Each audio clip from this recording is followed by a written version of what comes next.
شورا بینہم اور ان کا معاملہ وہ شورا پہ ڈیپینڈ کرتا ہے، وہ باہم دیگر مشورے کرتے رہتے ہیں. وہ امرہم محتم بالشان قسم کا امر ہوتا ہے. وہ امرہم کا معنی ہاں محتم بالشان قسم کا امر، محتم بالشان یعنی جو امپورٹنٹ قسم کا امر ہو تو وہ شورا کے اساس پر وہ فیصلہ کرتے ہیں. وَأَمْرُهُمْ شُورَى بَيْنَهُمْ وَمِمَّا رَزَقْنَاهُمْ يُنْفِقُونَ اور وہ لوگ رزقنا اور وہ مال جو ہم نے ان کو دیا ہے ينفقون اس کو خرچ کرتے ہیں اللہ کے لیے. والذین اور یہ وہ لوگ ہیں اذا اصابهم البغي جب وہ فیس کرتے ہیں بغاوت کو کہ دین کے خلاف کوئی بغاوت ہو رہی ہے، ہم ينتصرون تو وہ ایک دوسرے کا امداد کر جاتے ہیں. ایک معنی یہی ہے کہ انتصار کا معنی ہے مناصرہ. انتصار کا معنی ہے کہ بھائی چودھری صاحب کے ساتھ جو زیارتی ہو رہی ہے that is not his personal business. He has been tortured by someone because of his deen, and as my deen is his deen, therefore I will support totally Chaudhry صاحب. صحیح ہے یہ ایک معنی. دوسرا معنی کہ والذین اذا اصابهم البغي اور وہ لوگ جنہیں پہنچ جاتی ہے بہت بڑی ظلم، وہ ظلم کا شکار ہو جاتا ہے تو ہم ینتصرون وہ پھر انتقام لے لیتے ہیں، کیونکہ اللہ تعالیٰ نے آپ کی غیرت کو ٹوٹلی فیوز بھی نہیں کرنا، وہ پھر انتقام لیتے ہیں. کیونکہ اگر آپ لوگ آپ کے ساتھ ظلم کرتے رہے اور آپ اس طرح بیٹھے رہے اس طرح یہ بھی دین کے تقاضا نہیں. Defence that is your legal شرعی رائٹ. الذین اس لیے اللہ کریم نے پیچھے والے آیت میں کہہ دیا دیکھیں کہ وَجَزَاءُ سَيِّئَةٍ سَيِّئَةٌ مِثْلُهَا کیونکہ ابھی چودھری صاحب نے سوال کرنا ہے کہ نہیں بھائی اس نے تو معاف کرنا ہے، تو اللہ کریم نے فرمایا اس نے برائی توڑی کرنی ہے، اس نے تو برائی کو دفع کرنا ہے، تپڑ کا بدلہ تپڑ سے ضرور لے لے. تو یہ ڈیپینڈ کرتا ہے انوائرمنٹ پر اور ماحول پر کہ اس نے معاف کہاں کرنا ہے. جب آدمی اتنا انسان تو کم از کم کہ معافی سے اس کو ملامت کا احساس تو ہوتا ہے، معاف کرنے سے اس کو ملامت. لیکن اگر آدمی اتنا بدطینت ہو کہ وہ صرف لاتوں کی زبان کو جانتے ہیں تو پھر وہاں معافی ہی جرم ہے. آپ پھر اس آدمی کو مزید ظالم بنانا چاہتے ہیں تاکہ لوگوں کی عزتوں کو تار تار کرتے رہیں. تو اسے پتہ لگی آپ کو. دیکھیے اللہ تعالیٰ دیکھیے نبی کریم صلی اللہ علیہ وسلم فرماتے ہیں انا غیور مجھ سے بڑا غیرتی دنیا میں کوئی نہیں. واللہ اغیر منی لیکن اللہ مجھ سے بھی بڑا غیرتی ہے کیونکہ وہ تو غیرت کا بادشاہ ہے. اور فرمایا وہ یحب الغیور اللہ تعالیٰ کو غیرتی آدمی پسند ہوتا ہے، غیرتی انسان پسند ہوتا ہے، بے غیرت کو اللہ تعالیٰ پسند نہیں کرتا. جہاں پہ غیرت کا تقاضا تپڑ لگانا اور وہاں پہ آپ نے تپڑ نہیں لگایا کہ جی معاف کرتے ہیں معاف کرتے رہیں بس تمہارا بھی بیڑا غرق ہوگا اور یہ آدمی سوسائٹی کا بھی بیڑا غرق کر دے گا. صحیح کمیونٹی کا بھی بیڑا غرق. ہمارے یہاں ایک ضرب المثل مشہور کہ ایک بدماش قسم کا آدمی تھا، ایک بدماش قسم کا آدمی. تو وہ جو دیہات میں لوگ تقاضے پورے کرتے جب باتھ روموں کا زمانہ نہیں تھا تو لوگ اس طرح سارا میں جا کر اس طرح کرتے نہیں مندی اس طرح اپنے مصنوعی وہ بنا لیتے ٹینٹ اور باتھ روم تو اپنے تقاضے کو پورے کر دیتے. اچھا تو ایک آدمی اس طرح بیٹھا ہوا تھا، اس بدماش کو یہ سوچی کہ فلاں صاحب ہیں چلو اس کی ذرا بے عزتی کرنی ہے تو اس نے اس سے چادر کھینچ لیا. اب وہ آدمی جو تھا وہ پاورفل آدمی تھا اور وہ اس کو خوب مار سکتا لیکن اس نے حکمت عملی سے کام لے لی. یہ جو میں کہتا ہوں کہ یہ ماحول پہ ڈیپینڈ کرتا ہے کہ وہاں آپ نے کون سا فیصلہ کرنا ہے، کون سا رخ اختیار کرنا ہے. تو اس نے فوراً جیب سے 5 روپے نکالے اسے دے. زندہ باد بھائی ہمیں ایسے بہادر جوانوں کی ضرورت ہے. ایسے 5 روپے دے دیے. اب دوسرے دن وہ بدبخت جو آ رہا تھا تو پہلے آدمی سے زیادہ پاورفل آدمی وہ ٹینٹ بنا کے اپنے تقاضے کو پورا کر رہا تھا. صحیح تو وہ آج کے اس نے کہا کہ شاید یہ 10 روپے دے دے گا. پہلے والے مخدوم صاحب نے 5 روپے دے دیے، دوسرے والا مخدوم صاحب تو اس سے بھی بڑا ہے، بڑا مخدوم صاحب 10 روپے دے دے گا. تو اس نے اس سے چادر کھینچ دی اور اس سے چادر کھینچ دی بس اس کے پاس پستول تک ڈز مار دیا. تو پیلے والے سے کسی نے کہہ دیا پہلے والے سے کہ کل آپ کو اس غلط کا مظاہرہ کرنا چاہیے تھا. اس نے کہا یہ میری حکمت عملی تھی جو کل میں نے کر دی تھی کہ خود اپنے آپ کو کیا ملوث کرتا. اگر میں کہتا اس 5 روپے نہیں دیتا تو آج ہی بدبخت اس کے پاس چلا جاتا. میں نے تو اسے انکریج کرنا تھا کہ بس مصیبت سے ہی جان چھوٹ جائے. پیچھے اپنے سبق پر تو وہاں کہہ دیا وَأَمْرُهُمْ شُورَى بَيْنَهُمْ. وَأَمْرُهُمْ کا معنی ان کا معاملہ، وَأَمْرُهُمْ ان کا معاملہ. اب اس امر کو مضاف کر دیا اور ایٹریبیوٹ کر دیا ہم کے پروناؤن کی جانب، ہم کے ضمیر کی کہ ان کا معاملہ. تو مینز کہ معاملہ جب سوسائٹی اور کمیونٹی کا اجتماعی ہو تو دیر مسٹ بی اے شورا. وہاں پہ ایک شورا ہونی چاہیے، وہاں پہ ایک شورا. لیکن شورا کون سی؟ استرشد العاقل ترشدو، اس حدیث کو آپ لگا دیں ساتھ، استرشد العاقل جن کو اللہ تعالیٰ نے عقل سے نوازا ہے ان سے مشورہ لیں. اگر آپ میرے غیرے نہ تو خیرے تو وہ کیا جانتا ہے، وہ کیا بیوقوف ہوتا ہے، وہ کیا بیوقوف ہوتا ہے. تو ایک وہ امرہم کہ ان کا اجتماعی امر، اجتماعی معاملات وہ شورا سے طے ہونے چاہیے، ایک بات. اور یہاں پہ فرمایا وہ شاورہم فی الامر، وہ شاورہم فی الامر، یہاں پروناؤن ذکر نہیں کیا، یہاں پروناؤن ذکر. تو اس سے امپورٹنٹ کہ وہ جو کام ہو، وہ جو کام ہو وہ کام ہو بھی اجتماعی، اور دوسرا یہ کہ وہ امپورٹنٹ ٹائپ کا کام ہو. اگر ایسا کام ہو، اب اگر مثلا فار ایگزامپل ہماری مسجد ہے، کیا ہے ہماری مسجد ہے، اب ہماری مسجد میں ہم درخت لگانا چاہتے ہیں، اس کے لیے کسی بڑے شورا بلانے کی کیا ضرورت ہے؟ یہ کوئی اتنا امپورٹنٹ فیصلہ ہم کر رہے ہیں کہ بھائی پھر جنرل باڈی کی میٹنگ ہے اس لیے کہ ہم نے 2 درخت لگانے ہیں وہاں. صحیح. تو آپ ان 2 آیتوں کو ساتھ ملا کر وہاں سے کہ کام اجتماعی اور دوسرا یہ امپورٹنٹ ٹائپ کا کام، وشاورہم فی الامر. کیونکہ یہ چھوٹے موٹے کام ہوتے ہیں وہ تو چودھری صاحب ایسے ڈائریکٹر فیصلہ کر جاتے ہیں کہ بس یہ ایسا ہونا چاہیے. اچھا دنیا میں بھی آپ کر سکتے ہیں، اگر دنیا میں نہ کریں تو لوگ تو آپ کو نوچ لیں گے. میں نے کہہ دیا کہ یہ آدمی پہ ڈیپینڈ کرتا ہے، وہ اپنے ماحول کے مطابق وہاں فیصلہ کر جائیں خدا کے خوف کو مد نظر رکھتے ہوئے کہ یہاں میں نے کیا کچھ کرنا ہے.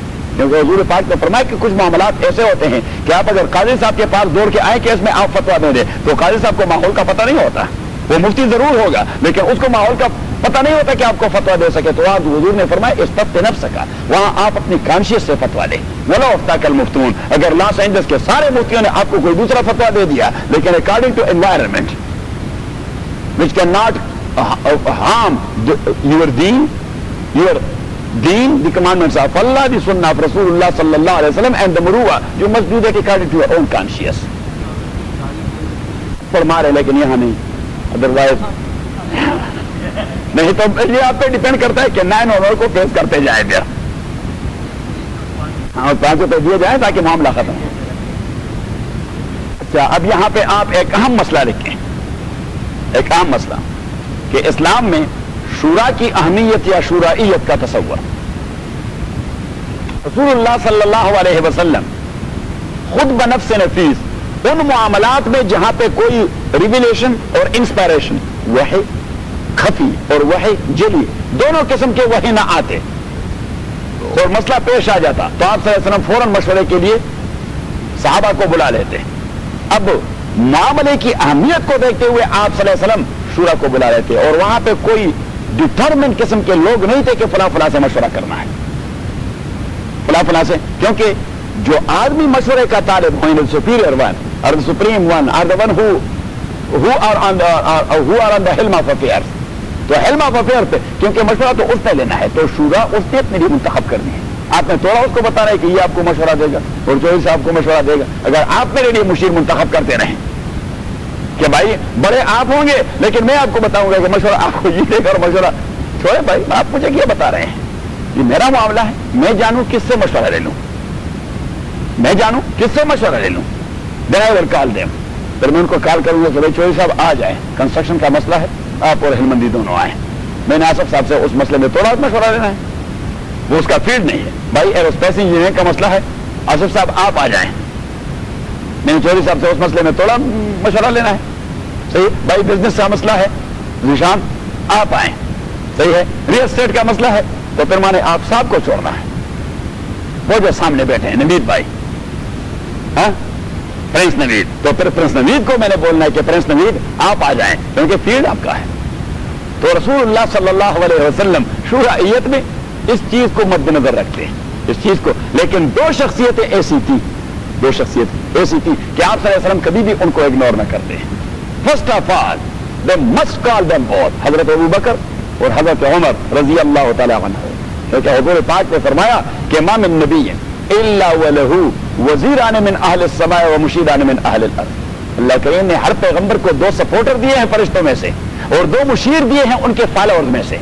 فاما وزیران من اہل السماء فجبریل و میکائیل، میرے وہ 2 سپورٹرز ہیں وہاں سے وہ تو جبریل اور میکائیل ہیں. واما مشیران من اہل الارض فابو بکر و عمر، اور جو میرے اسپیشل ایڈوائزر ہیں 2 میرے فالوور میں سے وہ حضرت ابو بکر عمر تھے. لیکن وہ آپ صلی اللہ علیہ وسلم معاملے کو سوچتے ہوئے پھر ان میں سے یا تو دونوں کو بلاتے یا کسی ایک کو. مثلا حضرت عائشہ پر جب تہمت باندھ دی گئی, حضرت عائشہ رضی اللہ تعالیٰ عنہ پہ جب منافقین نے تہمت باندھ دی, اللہ تعالیٰ ان کا بیڑا غرق کر دے کہ نبی کو بڑا ستایا, کیونکہ آپ صلی اللہ علیہ وسلم رو رہے تھے. تو رسول اللہ صلی اللہ علیہ وسلم نے اس مسئلے میں حضرت ابوبکر سے کوئی مشورہ نہیں کیا. بھائی ہو نہیں سکتا تھا کیونکہ وہ تو اس کی بیٹی تھی. آپ صلی اللہ علیہ وسلم نے سرے سے اسے تذکرہ ہی نہیں کیا. حضرت عمر کو بلایا آ کر, آپ آ جائیں, اور علیحدہ مشورہ کیا اس سے. پھر حضرت عثمان کو بلایا, آپ آئے اندر.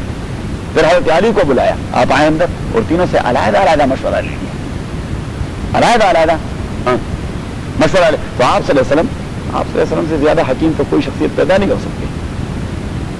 اگر مجھے بیوقوف ہوتا تو میں ابوبکر سے سب سے پہلے کہتا کہ you are special adviser, first of all you must come. اب وہ بھی سوچتا کہ یہ بھی عجیب آدمی, مسئلہ میری بیٹی کا ہے, مشورہ بھی میرے ساتھ کر رہا ہے. یہ مروت کے خلاف تھا. آپ صلی اللہ علیہ وسلم نے اسے تذکرہ ہی نہیں کیا.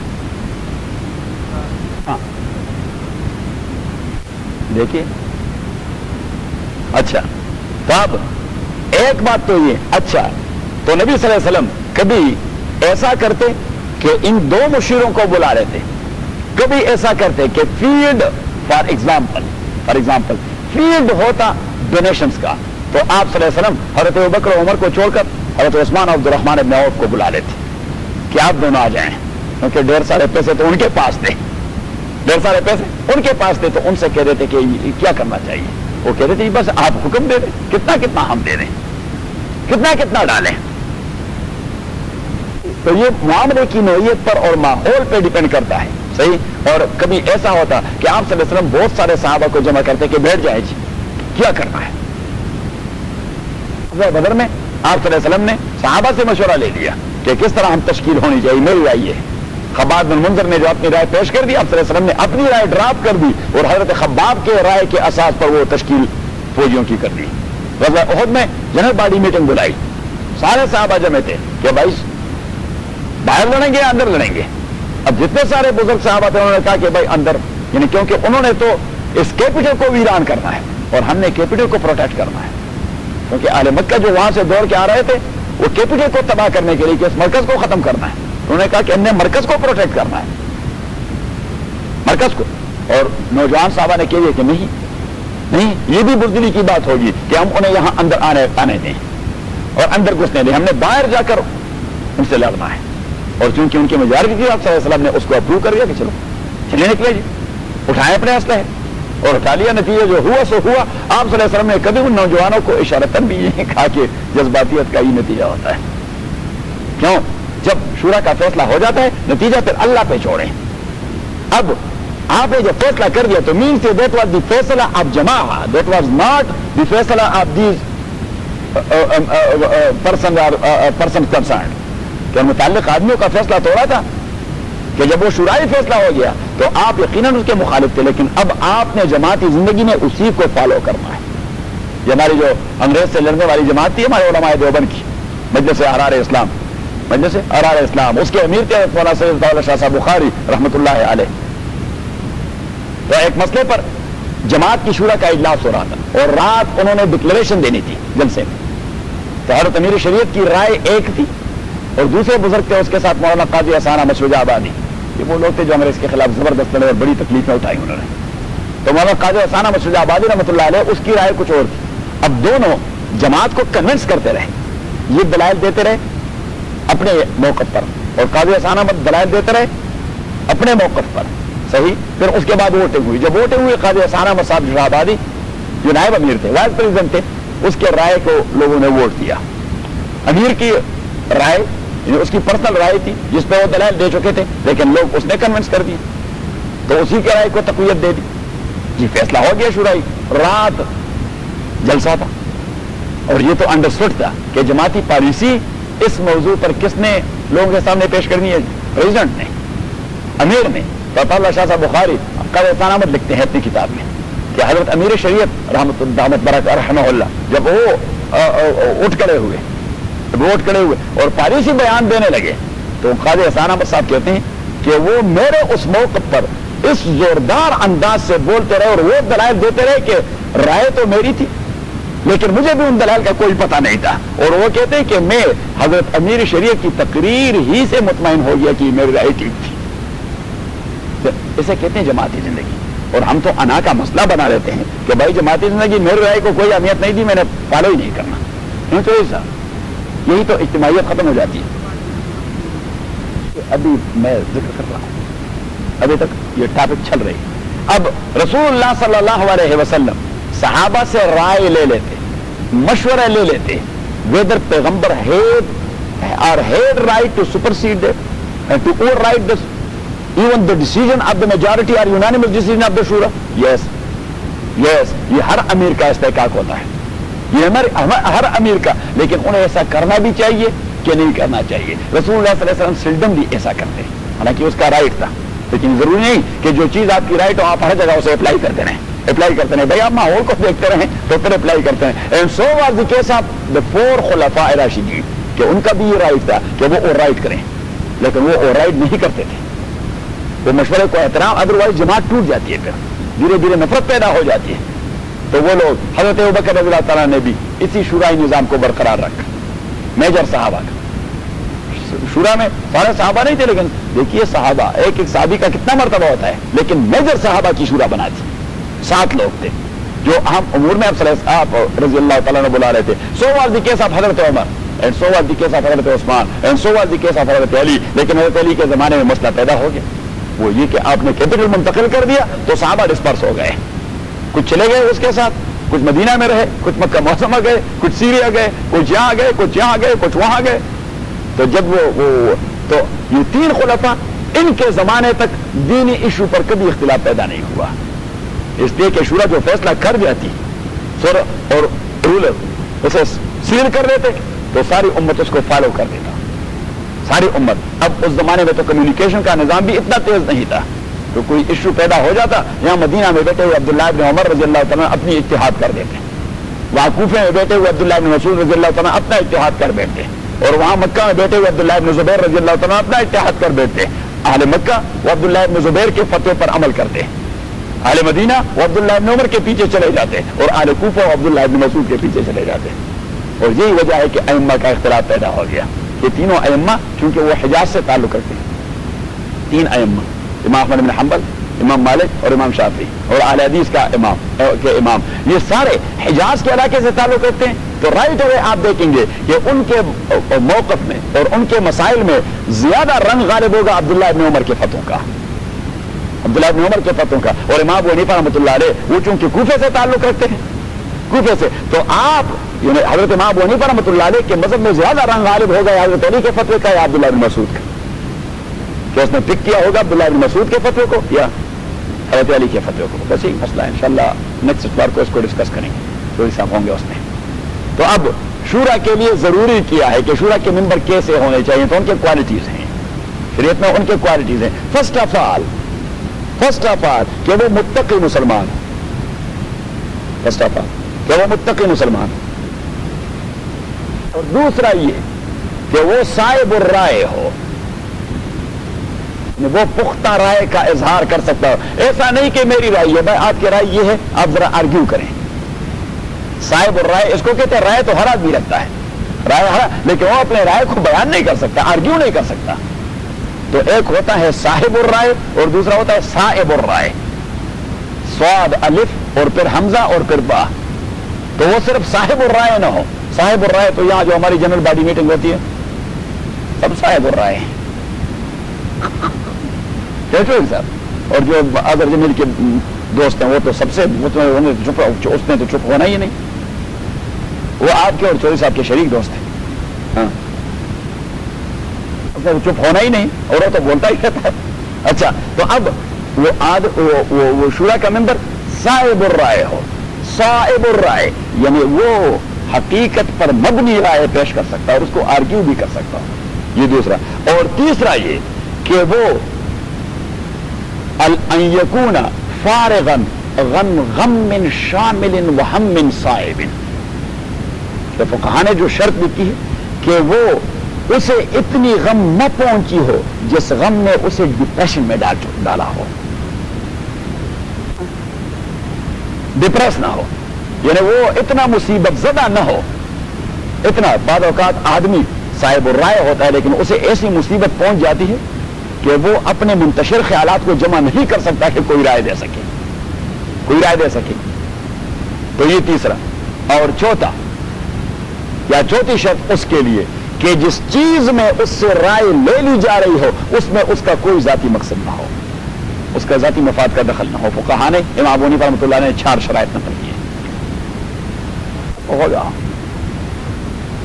اب میرے خیال میں آج سے 1400 سال پہلے امام ابو حنیفہ رحمۃ اللہ نے جو پک کروی ہیں 4 نقطے، لوگ قیامت تک لگے رہیں گے، ریسرچ کرتے رہیں گے کہ شورا کا ممبر کیسا ہونا چاہیے. ہاں نہیں، یہ مشکل کے تو علیحدہ بات ہے، لیکن میرے خیال میں جو شورا کی ممبر کی اہلیت ہے اور کوالٹیز ہیں، ان 4 سے علاوہ کوئی ایسی چیز نہیں ہے جس کو آپ پرائرٹی دے سکیں. چلے گا یہی ہے نا جو امیر بیٹا ہوتا ہے، کیونکہ شورا تو اس نے تشکیل دینی ہوتی ہے، شورا تو اس نے تشکیل دینی ہوتی ہے. میں نے یہ کہہ دیا کہ شورا کے ممبر تو آپ نے امیر کو نہیں بتانے کہ آپ کو آصف صاحب مشورہ دے گا. بھائی بیٹھ جائیں، میں اپنے شورا کے ممبر اپنے لیے منتخب کروں گا. اب اگر کسی آدمی کو آپ نے امیر بنا دیا ہے تو مینز کہ آپ لوگوں نے اسی امیر میں کچھ کوالٹیز کا خیال رکھا ہوگا، اور ان کے کوالٹیز میں ایک کوالٹی یہ ہوگی کہ وہ خشیت اللہ کو رکھتا ہو، اللہ کا خوف رکھتا ہو. تو جب آپ نے ایک بار اس پہ اعتماد کر دیا کہ اللہ سے ڈرتا ہے، تو اٹ مینس کہ وہ شورا کا جو ممبر اپنے لیے اٹھاتا ہے وہ کوئی ایسا نہیں ہوگا جو خدا خوفی کو مد نظر رکھ کے اس نے نہیں اٹھایا، پک کیا ہوگا. یہ تمام چیزیں ایک دوسرے کے ساتھ انٹرلنکڈ ہے. نہیں، اب تو امیر چونکہ بھی ایسے ہوتے ہیں، اللہ تعالیٰ رحم فرمائے، تو اس کے قیاس کن سے گلستان من بہار مرا کہ یہ میرا گلستان ہے، ہاں تو میرے بہار کو آپ اس سے قیاس کیجئے کہ میرا بہار کیا کچھ ہوگا. كان الغراب الدلی لقوم سیہدیہم سبیل الحالکین. انجام گلستان کیا ہوگا؟ ہر شاخ پہ الو بیٹھا ہے، اور انجام گلستان پتہ ہے کس نے کہہ دیا؟ نہیں، پاکستانی سیاست میں یہ مصرع کب زیادہ مصروف ہو گیا؟ جب جنرل ایوب خان صدر تھے اور اس کے حقیقی بھائی Sardar Bahadur Khan leader of the opposition تھے. اس کے حقیقی بھائی اور زبردست اپوزیشن کا کردار ادا کیا تھا اپنے بھائی کے خلاف. تو ایک بار وہ تقریر کر رہا تھا اور اس نے کہا کہ جنرل صاحب آپ تو میرے ماں باپ سے سگے بھائی ہیں، لیکن آپ نے جن لوگوں کو حکمرانی کا حق دے دیا ہے تو میں کیا کہوں، میرے پاس الفاظ نہیں، لیکن ہر شاخ پہ الو بیٹا ہے، انجام گلستان کیا ہوگا. یہ بڑا مشہور تھا اس زمانے میں شعر کہنا بھی کمال ہے، لیکن موقع برمال شعر کو پک کر کر اسے اپلائی کرنا یہ بڑا مشکل کام ہے. بڑا بھائی تھا اس کا. شاورہم فی الامر فیضا غزمت. وہ ایوب خان کہتے تھے کہ بھائی اس اپوزیشن کا میں کیا کروں، جس نے میرے باپ کو میرے سر پر بٹھایا ہے، میں اس سے کچھ کہہ بھی نہیں سکتا. میں کہا کہ باپ کو بٹھایا، اب باپ کو میں کیا کہوں، لالا سے کیا کہوں میں. وشاورہم فی الامر. اور یہ ہمارے سرحد میں بھی ایسا تھا، وہاں پہ وزیر اعلیٰ تھے، وزیر اعلیٰ ڈاکٹر خان صاحب، خان عبد الجبار خان، جو صاحب خان عبد الجبار خان، وہ تھے وزیر اعلیٰ، وہ تھے وزیر اعلیٰ انگریزوں کے زمانے میں وزیر اعلیٰ تھے، اور اپوزیشن کو لیڈ کر رہے تھے اس کا سگا بھائی لیکن چھوٹا تھا عمر میں، عبد الغفار خان، وہ جو باچا خان کہتے ہیں. تو وہ اپوزیشن کا لیڈر تھا. یہ کبھی کبھار ایسا ہو جاتا ہے. خان غفار خان، یہ اپوزیشن والے بھی تو دیکھتے رہتے ہیں نا. اب اگر بے نظیر کے مقابلے میں لوگوں کو ممتاز بھٹو ملتا ہے تو اسے لیڈر آف دی اپوزیشن بنائیں گے. کیوں؟ بے نظیر کی حکومت میں مصطفیٰ جتوئی کو لیڈر آف دی اپوزیشن نہیں بنایا تھا. یہ لوگ توڑ دیکھتے ہیں کہ توڑ کون سا اچھا ہوگا. وشاورہم فی الامر، وشاورہم فی الامر، اور باہمی مشاورہ کیجئے ان کے ساتھ، فی الامر امپارٹنٹ قسم کے امر میں. اب اس امر کے لیے ایک ہی شرط تھی، گو کہ آپ صلی اللہ علیہ وسلم باؤنڈ نہیں تھے کہ مشورہ لے لیں ان سے، مشورہ لے لے، لیکن ایک بائنڈنگ تھی اور وہ یہ کہ مشورہ ان چیزوں میں لینا ہے جہاں پہ ٹیکسٹ موجود نہ ہو. یو نو ٹیکسٹ، جب میں کہوں ٹیکسٹ اٹ مینس کہ قرآن اور سننا موجود نہ ہو، نص موجود نہ ہو. ہم اپنی اصطلاح میں اسے نص کہتے ہیں، انگریزی میں اس کا کوئی دوسرا متبادل نہیں، تو ٹیکسٹ ہی کہتے رہتے ہیں کہ جہاں پہ ٹیکسٹ قرآن کا ٹیکسٹ یا سننا کا ٹیکسٹ اور حدیث کا ٹیکسٹ وہ موجود نہ ہو تو وشاورہم فی الامر. فَإِذَا عَزَمْتَ فَتَوَكَّلْ عَلَى اللَّهِ. اب یہاں سے نکتہ پک کر دیجئے کہ فَإِذَا عَزَمْتَ فَتَوَكَّلْ عَلَى اللَّهِ، اور جب آپ عزم کریں کسی کام کے کرنے کا مشورے کے بعد، فَتَوَكَّلْ عَلَى اللَّهِ، تو توکل کیجئے اللہ تعالیٰ پر، اور اس رخ کو لے لے چاہے وہ آپ کے ذہن میں یونانیمس ڈیسیجن کے پس منظر میں آیا ہو، میجارٹی ڈیسیجن کے پس منظر میں آیا ہو، یا آپ کی ذاتی رائے کے اساس پہ آئے، لیکن آپ نے او میرے پیغمبر ارادہ کر لیا کہ یہ طرف لینا ہے، تو بس اللہ پہ توکل کر کے شروع کر جائیے. ہیسیٹیشن کے شکار نہ ہو. اگر آپ ایک پاؤں آگے اور دوسرا پیچھے، کبھی آپ کامیاب نہیں ہوں گے. ہاں بالکل. وہ کہتے ہیں کہ defence is a best kind of offence.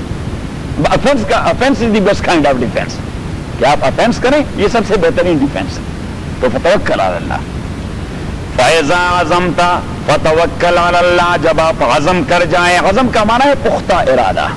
جب آپ پختہ ارادہ کر جائیں کسی کام کے کرنے کا، فَتَوَكَّلْ عَلَى اللَّهِ، تو توکل کیجئے اللہ تعالیٰ پر، اور وہاں کوئی ہیسیٹیشن نہ کریں، کوئی ہچکچاہٹ کا مظاہرہ نہ کریں، بس افینس کریں.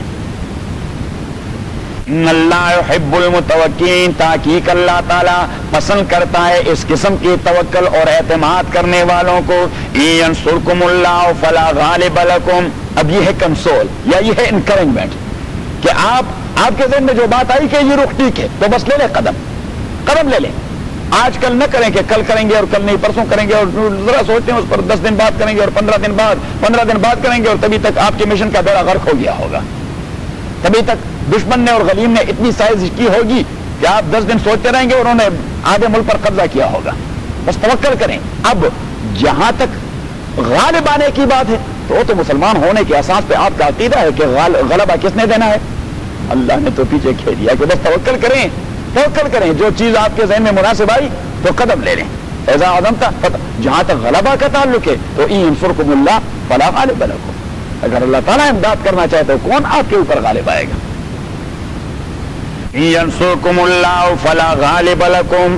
اگر اللہ تعالیٰ آپ کا امداد کرنا چاہے، فلا غالب لکم، تو نہیں ہے کوئی غالب آنے والا آپ لوگوں کے اوپر. وَإِن يَخْذُلْكُمْ، اور اگر اللہ تعالیٰ آپ کو رسوا کرنا چاہے، فَمَنْ ذَا الَّذِي، تو کون ہے وہ ذات اور انٹیٹی، يَنصُرُكُمْ، جو امداد کر سکے آپ لوگوں کا، مِن بَعْدِ، اللہ کے بعد کوئی بھی نہیں.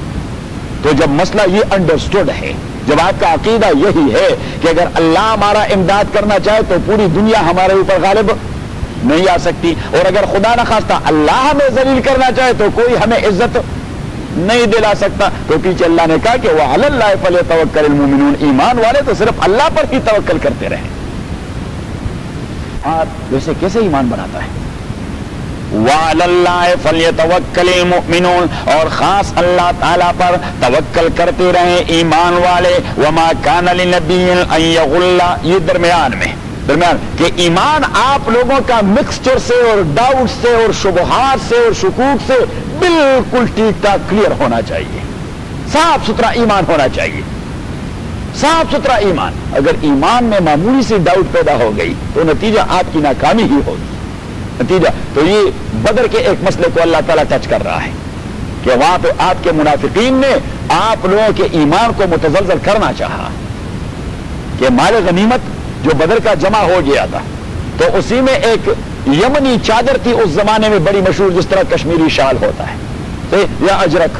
آپ کے ہاں تو اجرک کی ویلیو ہے، وہ معنوی ویلیو کی بات کر رہا ہوں. ملے گا تو شاید 200-250 یا 300 یا 500 ہزار روپے کا، لیکن وہ عزت کی نشانی سمجھی جاتی ہے سندھ کے اندر. اچھا، تو وہ ایک یمنی چادر جو اس زمانے میں بہت بڑا مشہور تھا، وہ کسی نے مال غنیمت سے اٹھا دیا تھا، ذرا ادھر ادھر مسپلیس ہو گیا. تو منافقین نے لوگوں کے ذہن میں بات ڈالنی چاہیے کہ چیز قیمتی شاید رسول پاک نے لے لیا ہوگا. رسول پاک نے لے لیا، کیونکہ منافقین جو ہے وہ تو بالکل نکتے کو پھر اسپیئر نہیں کرتے. انہوں نے تو یعنی سازشوں کے اساس پر کسی موقع کو اسپیئر نہیں کرنا. تو انہوں نے کہا کہ چلو یہ موقع ہے، چلائیں پیغمبر کے خلاف سازش. تو انہوں نے کہا شاید کوئی بات نہیں، وہ ہمارے پیغمبر ہیں. دیکھیے کس انداز سے، کیسے خبیث لوگ ہیں. کوئی بات نہیں، وہ ہمارے پیغمبر ہیں، ہمارے لیڈر ہیں. ایک چادر کی بات ہے، کیا بات ہے، لیکن شاید اس نے لیا ہوگا. اب جو دوسرے لوگ ہیں اس کے ذہن میں کس انداز سے بات چکر کرتی رہے گی. اور مال غنیمت سے کوئی چیز اٹھانا یا قومی ملکیت سے کوئی چیز اٹھانا اسے خیانت نہیں کہتے, اسے غلول کہتے ہیں. کیا کہتے ہیں اسے؟ غلول. اس کے لیے اسپیسیفک ٹرم ہے, قرآن کریم نے استعمال کر دیا ہے. خیانت دوسری چیز ہے, خیانت سے غلول ایک درجہ اوپر ہے. خیانت سے غلول ایک درجہ, جب آپ نیشنل ایکسچیکر میں خیانت کریں تو اسے کیا کہتے ہیں؟ غلول کہتے ہیں.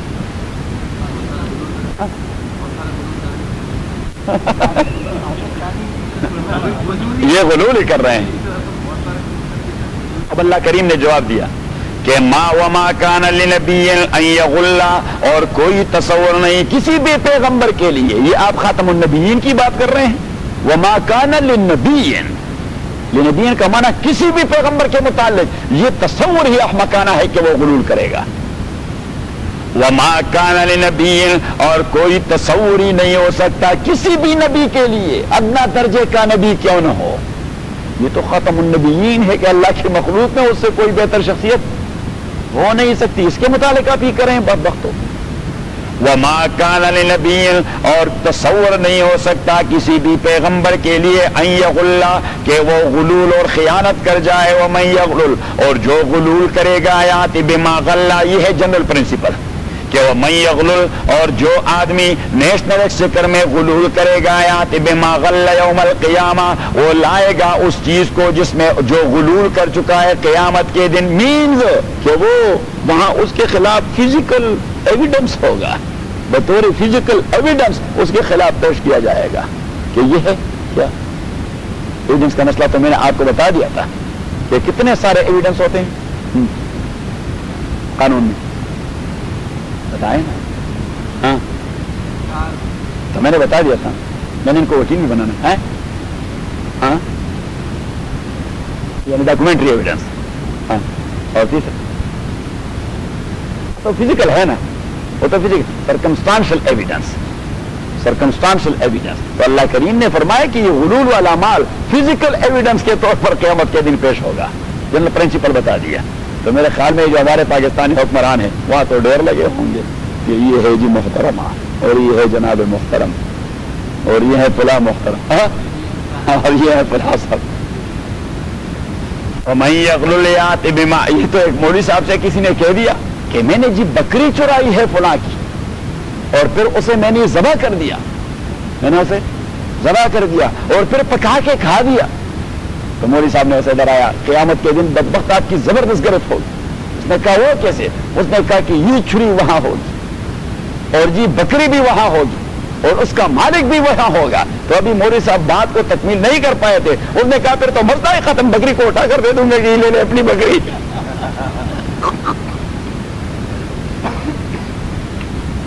من یغلل یات بما غل یوم القذر, یہ قرآن کوئی مزہ بھی دے رہا ہے.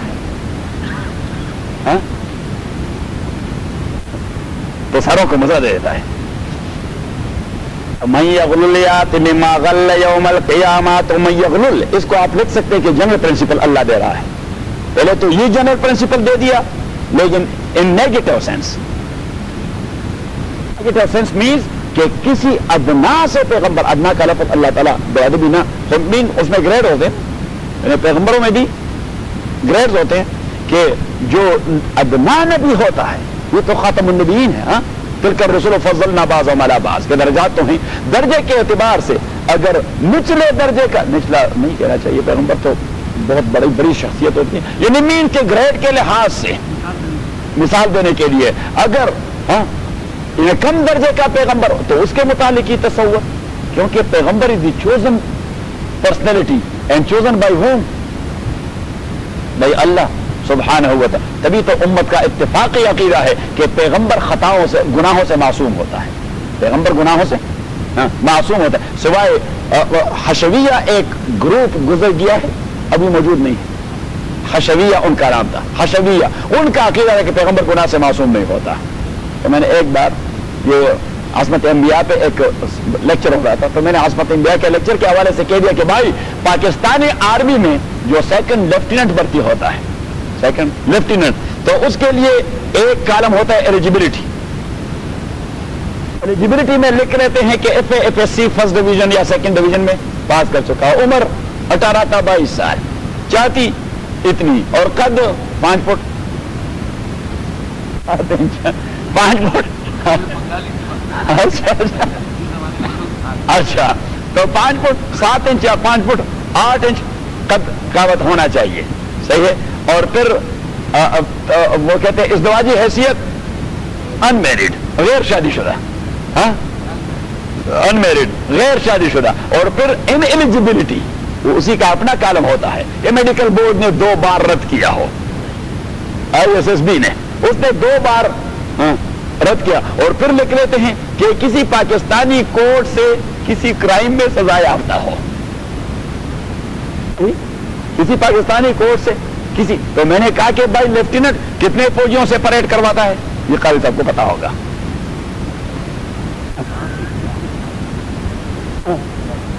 ایک پلاٹون کمانڈر ہوتا ہے. ایک پلاٹون کی لیڈنگ کے لیے پاکستانی گورنمنٹ جس سیکنڈ لیفٹیننٹ کا انتخاب کرتا ہے وہاں کہتے ہیں کہ کسی کرائم کا مرتکب نہ رہ چکا ہو. اور پیغمبر جو انسانیت کی لیڈنگ کے لیے آتا ہے وہ کرمنل ہوگا, وہ سینس کرتا رہے گا, وہ گناہ کرتے رہیں گے. That is totally in logical. ہاں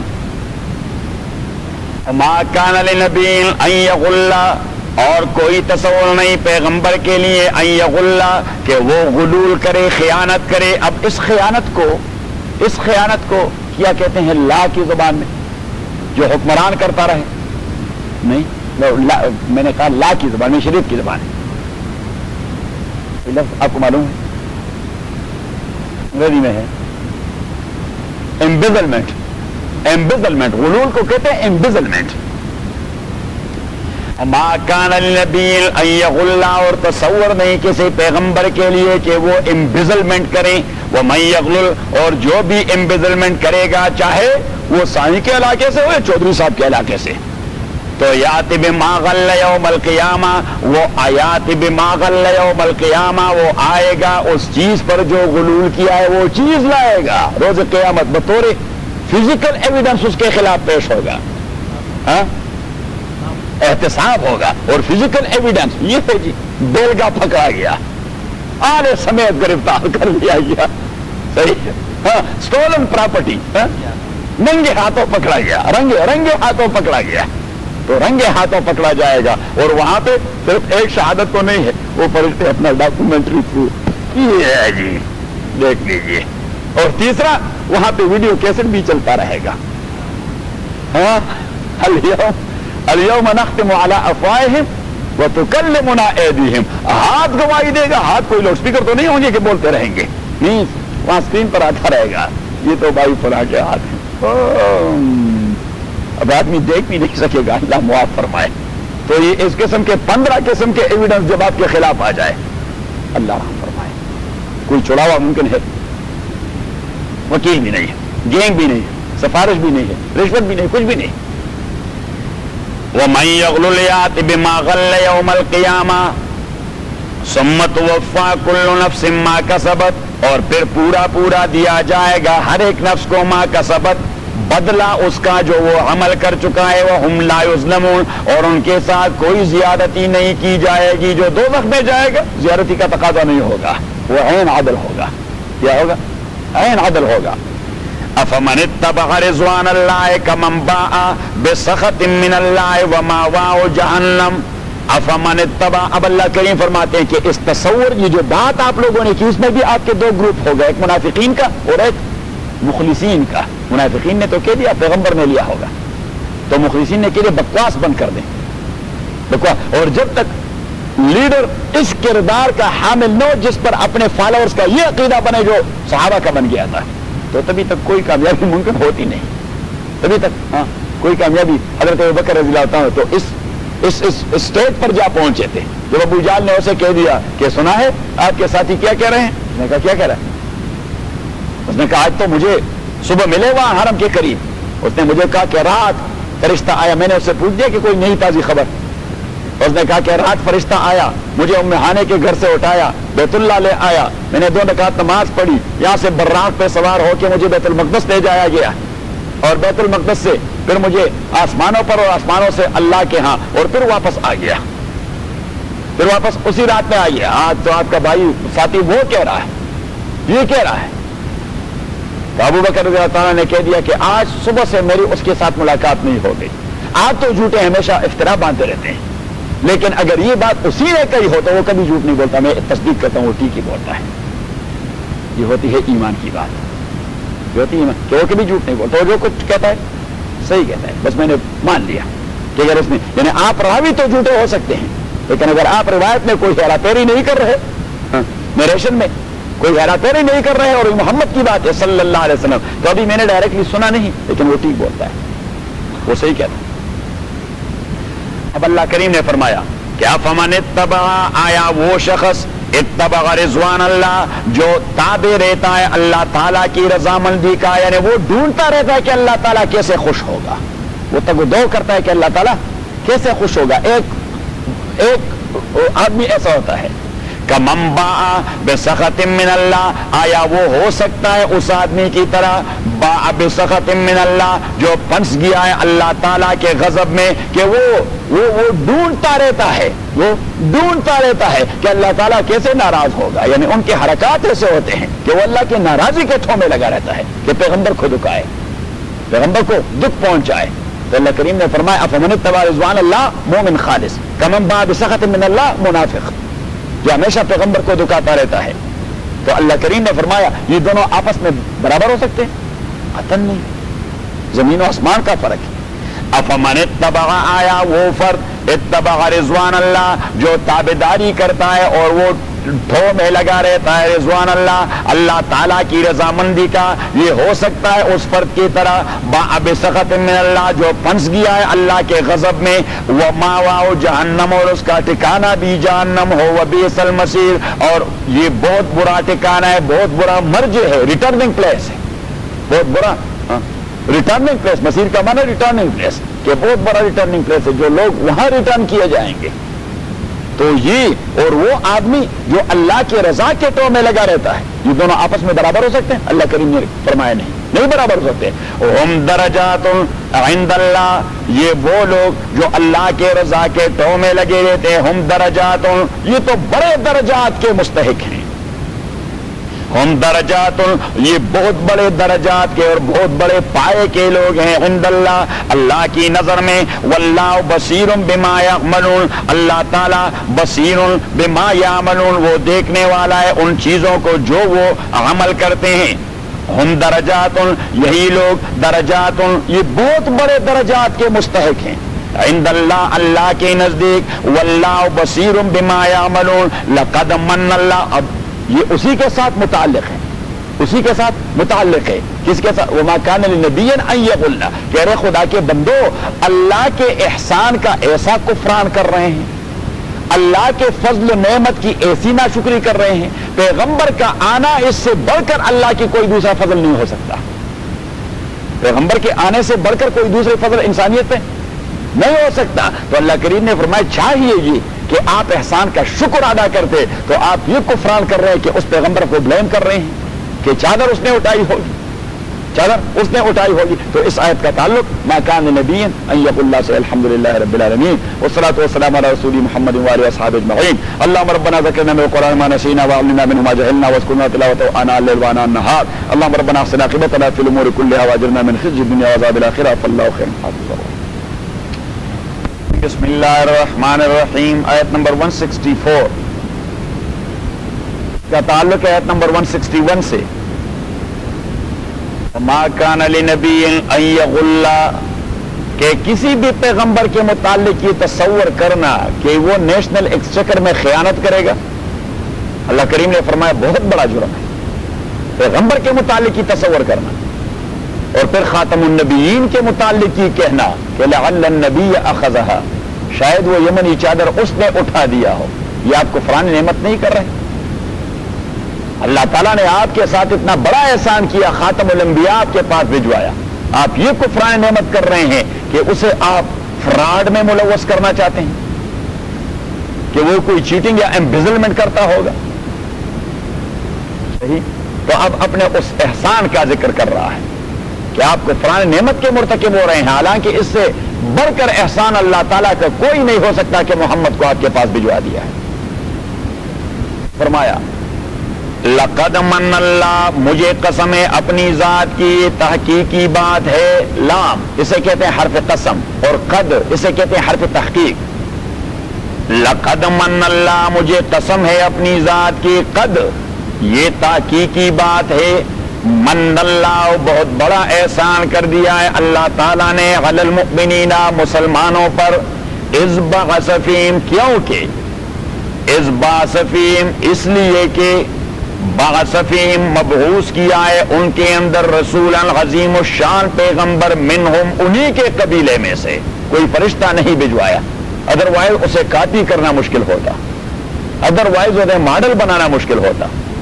تو جو آپ انسانوں ہی میں سے آپ کے لیے خاتم الانبیاء کا چناؤ کر دیا گیا، اس سے بڑھ کر احسان کچھ اور نہیں ہو سکتا. نقطہ یہی ہے اس میں کہ بعث فیہم، انسانوں کے اندر انسان کو پیغمبر بنایا تاکہ آپ اسے رول ماڈل بنا سکے. اگر فرشتہ ہوتا تو ان کے ڈیمانڈ اور تقاضے وہ نہیں جو انسانوں کے ہیں، تو پھر وہ آپ کے لیے ماڈل توڑا بنتا. وہ تو نورانی مخلوق ہے، نورانی مخلوق کو آپ کس طرح ماڈل بناتے؟ نہ بنا سکتے تھے. تو اللہ نے احسان کر دیا، آپ کا عزیز بھجوا دیا،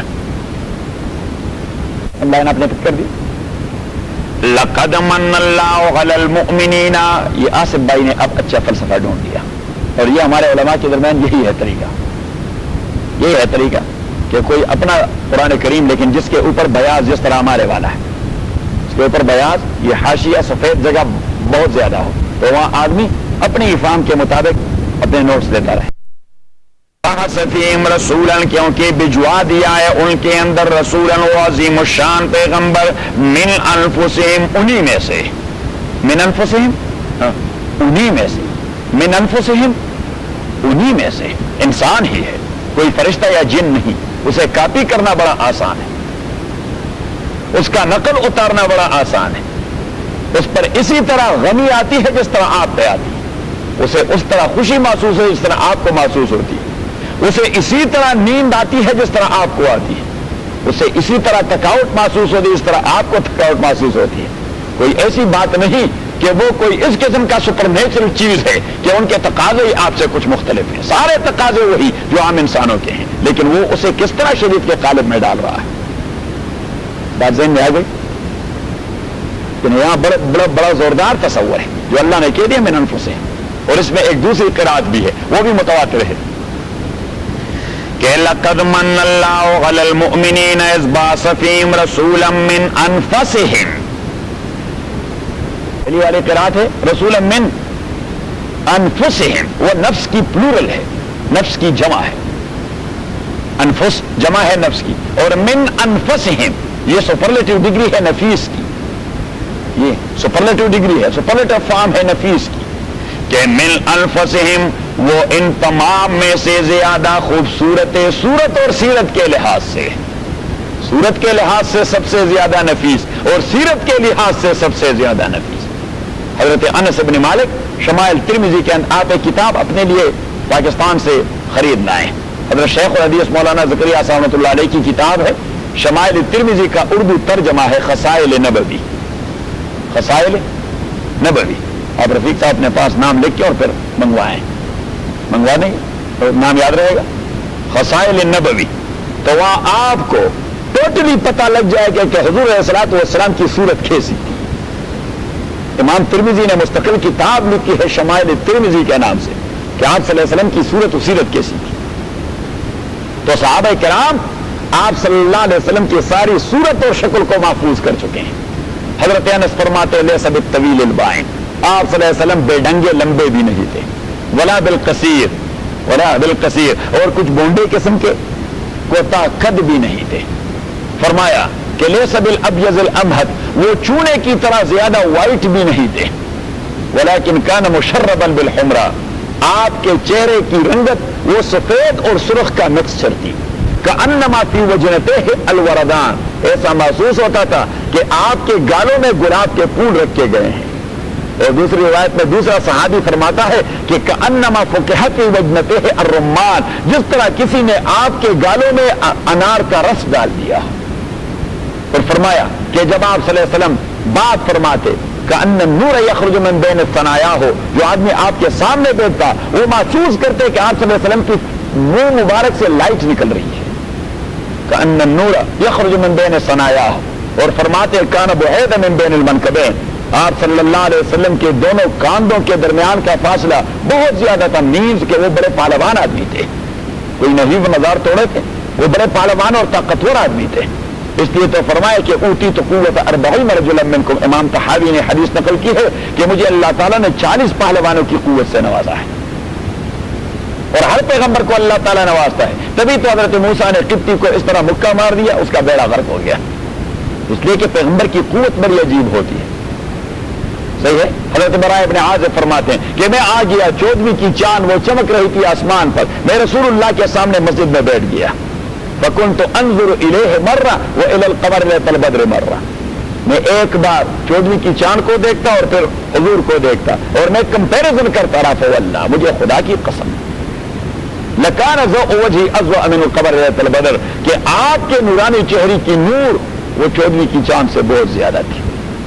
اور تبھی ایک شاعر نے بات کہی تھی کہ چاند سے تشبیہ دینا یہ بھی کیا انصاف ہے، اس کے منہ پہ چھائیاں اور مدنی کا چہرہ صاف ہے، تو آپ اس کے منہ پہ چھائیاں اور مدنی کا چہرہ صاف، تو آپ وہ کتاب ضرور منگوائیں، خصائر نبوی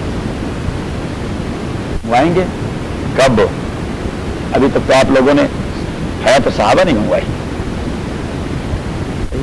آئی نہیں ابھی تک، حیات الصحابہ کو ضرور زیر مطالعہ رکھیں، اور سیرت کے حوالے سے علامہ شبلی کی کتاب کو زیر مطالعہ رکھیں ہمیشہ۔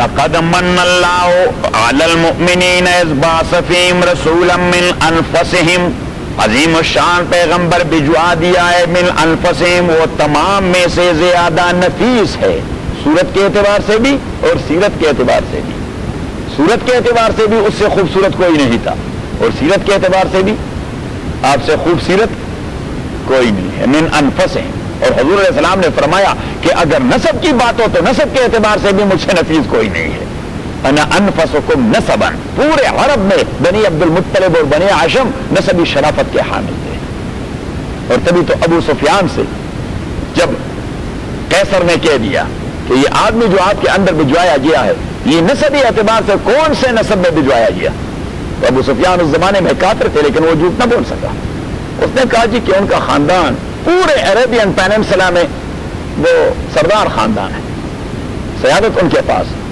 انتہائی شریف النفس خاندان ہے، ان کے پاس نجابت ہے، سربراہی ہے، تو قیصر نے کہا کہ اگر وہ کسی کمترین خاندان میں ہوتے تو یہ تصور پیدا ہو سکتا تھا کہ بادشاہی کے ٹومے لگے ہوئے ہیں، تو پہلے سے سرداری ان کے پاس ہے، بادشاہی کی حیث اسے توڑیے۔ ہاں صحیح ہے، نہیں اپوزٹ چیزیں تو کیوں ہیں، اس لیے کہ اسے بھجوایا گیا ایسے ماحول میں کہ جس ماحول میں ٹرائب کو زبردست اہمیت دیتی جاتی رہی، وہ تو ایسے ماحول میں بھجوائی گئی کہ اس ماحول میں ٹرائب ہی کو پرائرٹی دیتی جا رہی، تبھی تو نبی صلی اللہ علیہ وسلم نے پیچھے آ رہا ہے، جب ہم خلافت کے مسئلے کو چھیڑیں گے تو ہم کہیں گے کہ حضور علیہ السلام نے کیوں کہا کہ الائمۃ من قریش، کہ میرے بعد ائمہ یہ قریش میں سے ہوں گے، otherwise the people will never follow the people other than the tribe of قریش۔ ایک ہے نبی کریم صلی اللہ علیہ وسلم کی تعلیمات، ایک ہے ماحول اور انوائرمنٹ، نبی ہر پیغمبر کو ماحول اور انوائرمنٹ کے اساس پہ بھجوایا جاتا ہے، ایک اس پیغمبر پہ تو آپ یہ بھی کہہ سکتے ہیں کہ اس پیغمبر کو بھجوایا گیا پوری دنیا کے انسانوں کے لیے تو عربی زبان کیوں اعتماد دی گئی، پنجاب کی پنجابی میں کیوں اسے قرآن نہیں دے دی گئی، یہ تو سوالات کا ایک لامتناہی سلسلہ شروع ہوتا جائے گا۔ ایوری پیغمبر has been sent by Allah subhanahu wa ta'ala keeping in view the environment existing there، کہ وہ انوائرمنٹ کیا ہے، تو اسی زبان کو منتخب کیا گیا، اسی اسلوب اور پیرائے کو منتخب کیا گیا، اسی تصور کو منتخب کیا گیا، اور تبھی تو قیصر نے اپروو کر دیا کہ اگر وہ کمترین قبیلے میں ہوتے تو میں کہہ دیتا کہ پیغمبر ممبر توڑا ہے کمترین قبیلے میں سے اور سربراہی چاہتا ہے، جبکہ اسے پہلے سے سربراہی خاندان میں بھجوایا گیا ہے، تو اسے کنگ شپ اور رولنگ اور سربراہی اسی کی فکر تھوڑی پڑی ہے، اگر وہ یہ بات نہ کرتے تو سارے عرب اسے حکمران بنا دیتے، اس نے یہ بات کی تبھی تو اس نے حکمرانی کو لات مار دی۔ لَقَدْ مَنَّ اللَّهُ عَلَى الْمُؤْمِنِينَ إِذْ بَعَثَ فِيهِمْ رَسُولًا مِّنْ أَنفُسِهِمْ يَتْلُو عَلَيْهِمْ آیَاتِهِ، پہلی ڈیوٹی رسول پاک کی یتلو علیہم آیات، کہ وہ تلاوت کرے گا ان کو اللہ تعالیٰ کی آیات کی تلاوت کرے گا، means recitation of Quran correct کروائے گا، کیونکہ recitation of Quran that is the first ever right of holy Quran and the first ever duty of every Muslim to correct the recitation of holy Quran. اور ہم سارے قرآن کو غلط پڑھتے ہیں، قرآن اور نماز پڑھتے رہتے ہیں، ہم قرآن نہیں پڑھ سکتے، نماز پڑھتے رہتے ہیں قرآن نہیں پڑھ سکتے، کیونکہ ہم نے کبھی اس کو توجہ ہی نہیں دی، اس کو ہم نے کبھی توجہ ہی نہیں دی. یتلو علیہم آیات، کہ وہ ان کو تلاوت کروائیں اللہ تعالیٰ کی آیات کی، ویزکیہم، اور برے اخلاق و اعمال سے ان کا تزکیہ کروا دیں. ویزکیہم، تزکیہ کا معنی ہے to sanctify, not to purify. Purification is something else than sanctification. Purification کا تعلق ہے آپ کے ظاہری باڈی سے، sanctification کا تعلق ہے آپ کے انر سائڈ سے، کہ آپ کے کانشیس کو وہ صاف بنا دے گا، آپ کے ہارٹ اینڈ مائنڈ کو وہ صاف بنا دے گا، آپ کے اسپرٹ اینڈ سول کو وہ صاف بنا دے گا. اور نبی کریم صلی اللہ علیہ وسلم وہ لوگوں کی روح پہ محنت کرتے رہے، قلب و دماغ پہ محنت کرتے رہے، اس لیے کہ روح آپ کا وہ سینکٹیفائی ہو جائے گا. تو یہ روح ہے جو دل کو قوت دیتی ہے، اور یہ دل ہے جو دماغ کو قوت وہ ٹرانسفر کر دیتی ہے، اور یہ دماغ ہے جو تمام آرگنس کے لیے ارینجمنٹ کرتی رہتی ہے اور اسی کے لیے تدبیر کرتی رہتی ہے. تو اگر روح کو صاف کیا گیا مینز وہ صفائی ہی کمیونیکیٹ کرے گا دل کو، دل کو صفائی کمیونیکیٹ کرے اور کنوے کرے، تو وہ دل کمیونیکیٹ کرے گا اسی صفائی کو دماغ کو، اور وہ دماغ اسی صفائی کے حوالے سے آپ کے آرگنس کو کنٹرول کرتا رہے گا. ہاں معاشرہ، یہ بات آپ کے ذہن میں آ گئی کہ نہیں؟ اس لیے اللہ کریم نے لفظ ہی عجیب مختار کیے کہ وہ زکی ہے، وہ محنت کرتا ہے آپ کے روح پر، وہ محنت کرتا ہے آپ کے روح پر. علم را برتن زنی مارے بود، اور علم را برجا زنی یارے بود. اگر آپ نے اپنے سکل کو، اپنی دانش مندی کو، اپنے ہنر کو، اپنے علم کو اپنے بدن کے بنانے کا ذریعہ بنا دیا، فزیکل سٹرکچر کا، تو وہ آپ کے لیے سانپ سے زیادہ مضر ہے. اور اگر آپ نے اپنی دانش مندی کو روح کے بنانے کا ذریعہ بنا دیا تو وہ آپ کا ایسا فرینڈ ہے کہ آپ کو کسی دوسرے فرینڈ کی بھی ضرورت نہیں. مولانا روم کے اس شعر کو آپ پلے باندھے، آپ لوگوں کو فارسی نہیں آتی، کیا کہیں؟ علم را برتن زنی، صرف ان دو باتیں کہ علم را برتن زنی مارے بود اور علم را برجا زنی یارے بود. تو ہم نے اپنے علم کو یار بنانا ہے، مار نہیں بنانا. مار کا معنی ہے سانپ، ہم نے اپنے علم کو یار بنا. اب دنیا بھر کے جتنے سارے علوم ہیں جنہیں ہمیں علم جس کو ہم نے علم کا نام دیا ہے، حالانکہ دیٹ از ناٹ علم، دیٹ از اونلی اسکل، یہ ہنر ہے. اگر ایک آدمی ڈاکٹر بن گیا دیٹ از علم اور دیٹ از اسکل.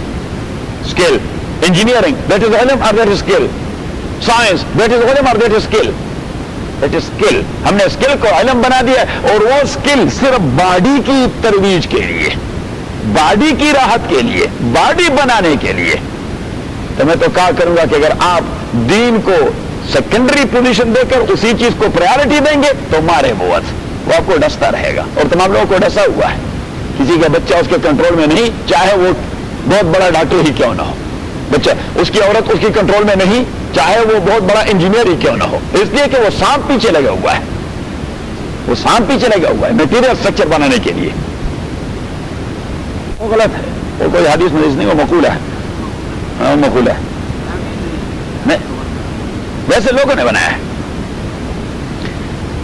جب ہم مقولہ کہتے ہیں تو اٹ مینس کہ these are not the saying of رسول اللہ صلی اللہ علیہ وسلم.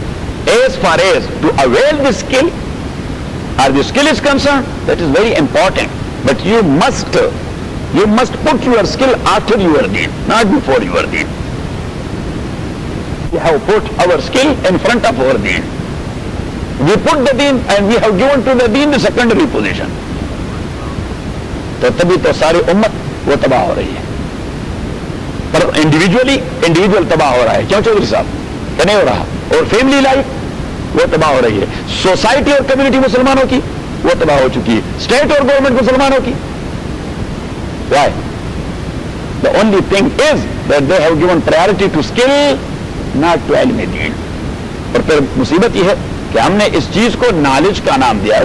while in the term of Holy Quran and Sunnah the only knowledge is to know Allah subhanahu wa ta'ala.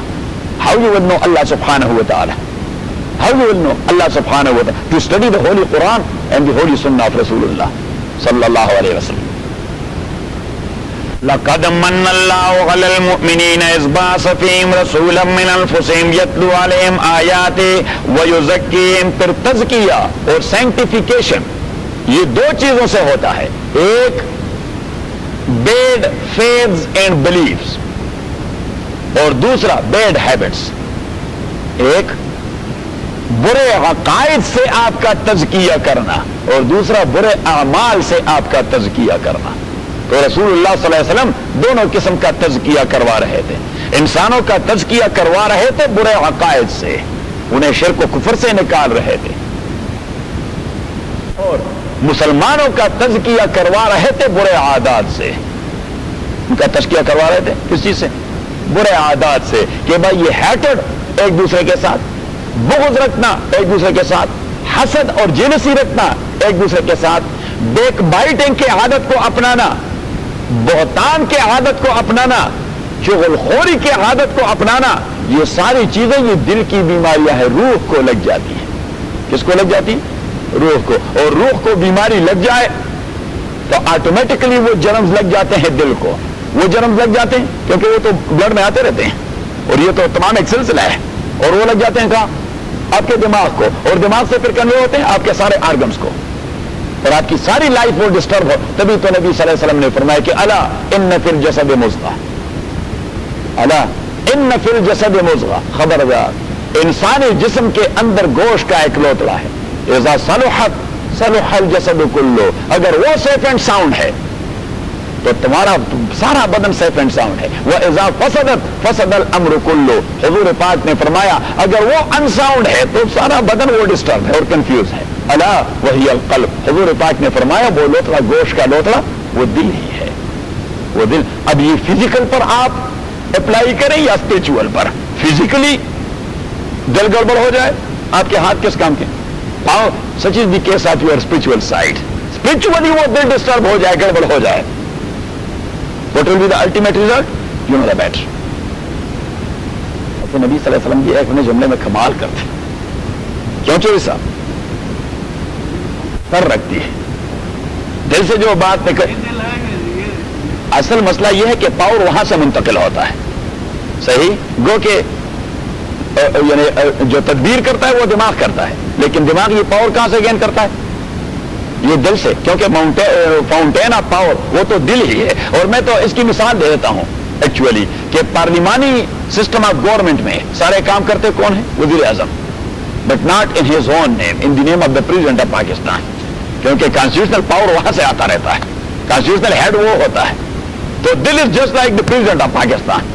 پارلیمانی سسٹم ہے بدن کے اندر بھی, کہ دماغ اس کی حیثیت وزیر اعظم کی ہے, but he works all his deed and acts in the name of president of Pakistan, اور پریزیڈنٹ آف یور باڈی. ابھی ذہن میں آ گئی بات؟ لقد من اللہ علی المؤمنین اذ بعث فیہم رسولا من انفسہم یتلو علیہم آیاتہ ویزکیہم, اور ان کا تزکیہ کرے گا. تزکیہ ویزکیہم, اور تزکیہ کا دوسرا معنی ہے, ایک تو ہے سائنٹیفیکیشن اور دوسرے کا معنی ہے اضافہ کروانا. دوسرے کا معنی ہے اضافہ کر, اور اضافہ اس کے پھر دو تصورات ہیں. اضافہ quality wise and quantity wise, quality wise and quantity wise. تو یہ پیغمبر آپ کے بدن کے, آپ کی ویلیو کے اندر اضافہ کرے گا کوالٹی وائز, آپ کو قیمتی بنا دے گا, یہ آپ کو قیمتی بنا دے گا. خود نتے جو راہ پر اوروں کے راہ بر بن گئے, کیا نظر تھی جس نے مردوں کو مسیحا کر دیا, کیا نظر تھی جس نے مردوں کو مسیحا کر دیا. خود نتے جو راہ پر اوروں کے راہ بر بن گئے. یہ صحابہ آپ کے آنے سے پہلے کیسے تھے؟ جنگجو, ایک وحشی قسم کا قوم, درندہ قسم کا قوم, وائلڈ ٹائپ کا قوم. رومن امپائر اور پرشین امپائر دونوں نے انہیں ایک سائڈ پہ رکھ دیا تھا, لیو دیم الون, چھوڑیں اسے ایک طرف.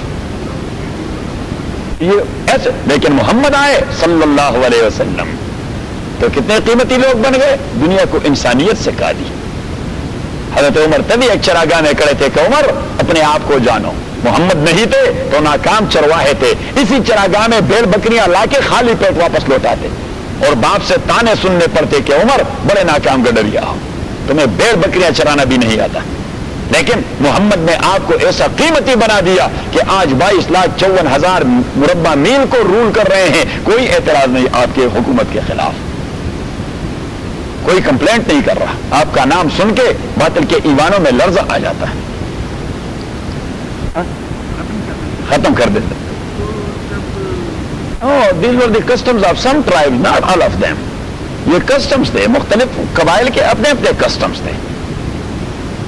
لَقَدْ مَنَّ اللَّهُ عَلَى الْمُؤْمِنِينَ إِذْ بَعَثَ فِيهِمْ رَسُولًا مِّنْ أَنفُسِهِمْ، بھجوا دیا عظیم الشان پیغمبر ان کے درمیان، من انفسہم، ان کے انہی کے جنس ہی میں سے انسان ہے، یتلو علیہم آیاتی ویزکیم، ان کا تزکیہ کرواتے، ویعلمہم الکتابہ، اور تعلیم دیں گے ان کو، الکتابہ کتاب کی تعلیم، والحکمتہ اور حکمت کی تعلیم، ویعلمہم الکتاب، تو یتلو علیہم آیاتی وہ ہے تعلیم الآیات، اور یعلمہم الکتابہ یہ ہے تعلیم المعانی والتشریحات، کہ وہ انہیں اسی قرآن کی معانی اور مفاہیم سمجھائے گا۔ یہ نہیں کہ صرف قرآن کی ریسیٹیشن کو ان سے اصلاح کروا دی اور وہ اچھی قرآن پڑھ رہے ہیں تو حضور نے چھٹی دے دی، نہیں، مکتب عشق کے انداز نرالے دے کے ان کو چھٹی نہ ملی۔ جس نے سبق یاد کیا انہوں نے کہا recitation is now correct, now we will go to tafsir, now we will go and we will proceed further more to tafsir class. انہیں تفسیر کر دی، انہوں نے کہا کہ now we will go to practical field to implement that holy Quran. اب ہم نے لیبارٹری میں جانا ہے، کہاں جانا ہے؟ لیبارٹری لیب میں جانا ہے، تو کہتے ہیں نا کہ آج لیب کا کلاس ہے، ہاں کیا پریکٹیکل کروانا ہے؟ تبھی تو ابن عمر نے سورہ بقرہ سمجھنے کے لیے 8 سال لگائے تھے، کیونکہ وہ لیبارٹری میں زیادہ جاتے تھے، اس کا لیبارٹری ورک بہت زیادہ تھا، ابن عمر کا لیبارٹری ورک وہ بہت زیادہ تھا۔ وَيُعَلِّمُهُمُ الْكِتَابَ، اور تعلیم دیں گے ان کو کتاب کی، والحکمت اور حکمت کی، دانائی کی۔ امام مالک فرماتے ہیں کہ حکمت حضور پاک کی سنت، that is full of wisdom, وہ حکمت ہی حکمت ہے۔ ایک ایک قول آپ کی اٹھائیں تو that is full of wisdom, mean کہ اپنی سنت کی تعلیم دیں گے انہیں، پریکٹیکلی ان کو تعلیم دے دیں گے کہ اس فیلڈ میں آپ نے کیا کچھ کرنا ہے۔ اور صحابہ کرام کا بھی اللہ تعالیٰ بھلا کر دے کہ آپ صلی اللہ علیہ وسلم کی ایک ایک حرکت کو محفوظ کر کے امت کے پاس کنوے کر دیا کہ حضور علیہ الصلوۃ والسلام نے یہ بات کی، حضور علیہ الصلوۃ والسلام نے یہ عمل کیا، حضور علیہ الصلوۃ والسلام نے یہ فرمایا۔ یہ جو حدیث کے اتنے بڑے ذخیرے ہیں یہ کہاں سے آئے؟ صحابہ نے محفوظ کر دیے۔ کہاں سے آئے؟ صحابہ نے محفوظ کر دیے۔ تبھی تو آپ بخاری کو دیکھتے ہیں، مسلم کو دیکھتے ہیں، ترمذی کو دیکھتے ہیں، ابو داؤد کو دیکھتے ہیں، نسائی کو دیکھتے ہیں، ابن ماجہ کو دیکھتے ہیں، ابن عساکر کو دیکھتے ہیں، عبدالرزاق کو دیکھتے ہیں، احمد بن حنبل کو دیکھتے ہیں، مسند امام اعظم کو دیکھتے ہیں، کتاب الام للشافعی کو دیکھتے ہیں، یہ موطا امام مالک کو دیکھتے ہیں، موطا امام محمد بن حسن کو دیکھتے ہیں، مسند ابن عساکر کو دیکھتے ہیں، حاکم اور مستدرک کو دیکھتے ہیں، طبرانی کو دیکھتے ہیں۔ اتنا بڑا ذخیرہ احادیث کا صحابہ نے محفوظ کر دیا۔ اللہ نے رسول پاک کو اسٹوڈنٹ بھی عجیب دے دیے۔ ہمارے شیخ فرمایا کرتے تھے رحمہ اللہ کہ شریعت کے 4 فنڈامنٹل سورسز ہیں، کتاب، سنت، اجماع، قیاس، اور فرمایا کہ حضور کی حقانیت اور صداقت کے بھی 4 ہی دلائل ہیں، 4 دلائل اساسی ہیں، بہت سارے ہیں لیکن 4 عنصری اور اساسی ہیں، فنڈامنٹل ہیں۔ ایک سابقہ انبیاء اور سابقہ کتابوں کا وہ بیان جو محمد کے متعلق تھا صلی اللہ علیہ وسلم، یہ آپ کی حقانیت کی ایک دلیل۔ ایک دوسرا، نبی کریم صلی اللہ علیہ وسلم کے معجزات، یہ آپ کی حقانیت اور صداقت کی دوسری دلیل تھی۔ امام سیوطی نے کتاب لکھی ہے، اگر آپ کو اردو میں مل جائے، الخصائص الکبریٰ للامام السیوطی، الخصائص الکبریٰ، اردو میں اس کا ترجمہ ہو چکا ہے، پاکستان میں میں نے دیکھ لیا تھا، الخصائص الکبریٰ۔ امام سیوطی رحمۃ اللہ علیہ نے رسول اللہ صلی اللہ علیہ وسلم کے 1800 معجزات کو وہاں جمع کر دیا ہے، 1800۔ اور امام بہقی کی کتاب ہے شعب الایمان، شعب الایمان، اس نے 2500 معجزات جمع کیے ہیں۔ آپ صلی اللہ علیہ وسلم کے معجزات، یہ حقانیت کی دوسری دلیل تھی۔ اور تیسری دلیل آپ صلی اللہ علیہ وسلم کی وہ پیشن گوئیاں جو آپ نے صحابہ کے سامنے کی اور خلفائے راشدین کے زمانے تک وہ صحیح ثابت ہوئی. آپ صلی اللہ علیہ وسلم نے ذکر کر دیا. نوید جائیے بھائی. آپ صلی اللہ علیہ وسلم کی وہ پیشین گوئیاں جو آپ نے کی اور خلفائے راشدین کے دور تک وہ صحیح ثابت ہو گئیں. فار ایگزامپل آپ صلی اللہ علیہ وسلم احد پہ کھڑے تھے. حضرت ابوبکر، حضرت عمر اور حضرت عثمان تینوں ساتھ تھے. احد پہ زلزلہ آیا، آپ صلی اللہ علیہ وسلم نے اس کو پاؤں دے مارا اور فرمایا کہ اسبت یا صبیر فإنما علیک نبی و صدیق و شہیدان. کھڑے ہو جا. آپ کیوں لرزتے ہیں؟ آپ کے اوپر ایک اللہ کا نبی کڑا ہے، ایک صدیق کڑا ہے اور 2 امت کے شہید کڑے ہیں. تو ابھی تو وہ دونوں زندے تھے.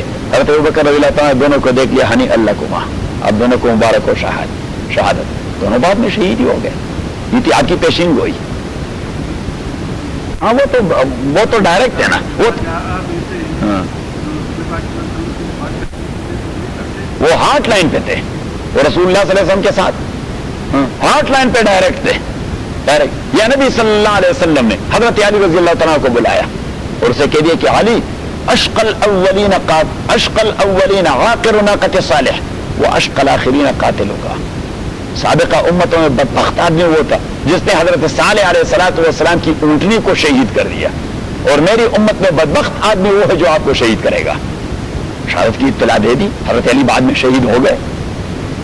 تو آپ صلی اللہ علیہ وسلم اس قسم کی باتیں کرتے تھے. اسے کہتے ہیں پیشین گوئیاں. کیا کہتے ہیں؟ یہ پیشین گوئیاں ہیں جو نبی صلی اللہ علیہ وسلم. یہ تیسری دلیل ہے آپ کی نبوت کی حقانیت کی. اور چوتھی دلیل آپ کے صحابہ کی جماعت. بھائی آپ برحق پیغمبر تھے. کیا تھے؟ برحق پیغمبر. اور آپ واقعی پیغمبر تھے. کیسے مانے؟ کیسے مانے؟ اس کا کوئی ثبوت؟ جی ہاں، ابو بکر اس کا ثبوت ہے عملی کہ اس نے ابو بکر کو بنایا. عمر اس کا ثبوت ہے عملی کہ اس نے عمر کو بنایا. عثمان و علی اس کے ثبوت ہے عملی کہ اس نے ان کو بنایا. صحابہ کی جماعت 1,40,000 صحابہ، ہر ایک مستقل نبی کریم صلی اللہ علیہ وسلم کے اسکول کا شاہکار تھا. آپ کے سکول کا اور آپ کے مدرسے کا شاہکار تھا کہ اس مدرسے نے ان لوگوں کو بنا دیا ہے. صحیح. تو وہ یزکی کیا؟ وَيُزَكِّيهِمْ وَيُعَلِّمُهُمُ الْكِتَابَ، اور تعلیم دیں گے ان کو کتاب کی، والحکمت، اور دانش مندی کی. اب حضور علیہ الصلوٰۃ والسلام کی 3 اساسی ذمہ داریاں. ایک تعلیم الکتاب. کیا؟ تعلیم الکتاب. دوسرا تزکیہ، اور تیسرا تعلیم الحکمہ. تعلیم الکتاب، دوسرا تزکیہ، اور تیسرا تعلیم الحکمہ. تعلیم الکتاب وی کال اٹ شریعہ، کہ آپ صلی اللہ علیہ وسلم شریعہ کے معلم تھے. آپ صلی اللہ علیہ وسلم شریعت کے معلم تھے. اور تزکیہ اسے ہم کہتے ہیں طریقت. کیا کہتے ہیں؟ طریقت. اور تعلیم الحکمہ اسے ہم کہتے ہیں سیاست، کہ آپ صلی اللہ علیہ وسلم حکمت عملی سمجھاتے تھے کہ انڈیویجول لائف میں اپنے ایشوز اور افیئرس کو کس طرح ڈیل کریں گے، سوشل لائف میں اپنے سوشیالوجی کس طرح ڈیل کریں گے، اور گورنمنٹ لائف میں اب گورنمنٹ کیسے چلائیں گے. دیٹ از کالڈ سیاست. کیا کہتے ہیں؟ سیاست. یعنی سیاست انسانی زندگی کا ایک لازمی جز ہے. آپ اپنے انڈیویجول افیئرس کو جس انداز سے ارینج کرتے ہیں، that is siyasah. Because siyasah means literally speaking, سیاست کا معنی ہے القیام علی الشیء بما یصلح، کسی چیز کی اصلاح کی ذمہ داری لے لینا، اصلاحی انداز سے کسی افیئر کو ڈیل کرنا. اسے کہتے ہیں عربی میں کیا؟ سیاست. کیا کہتے ہیں؟ تو ہر ایک آدمی سیاست دان ہے.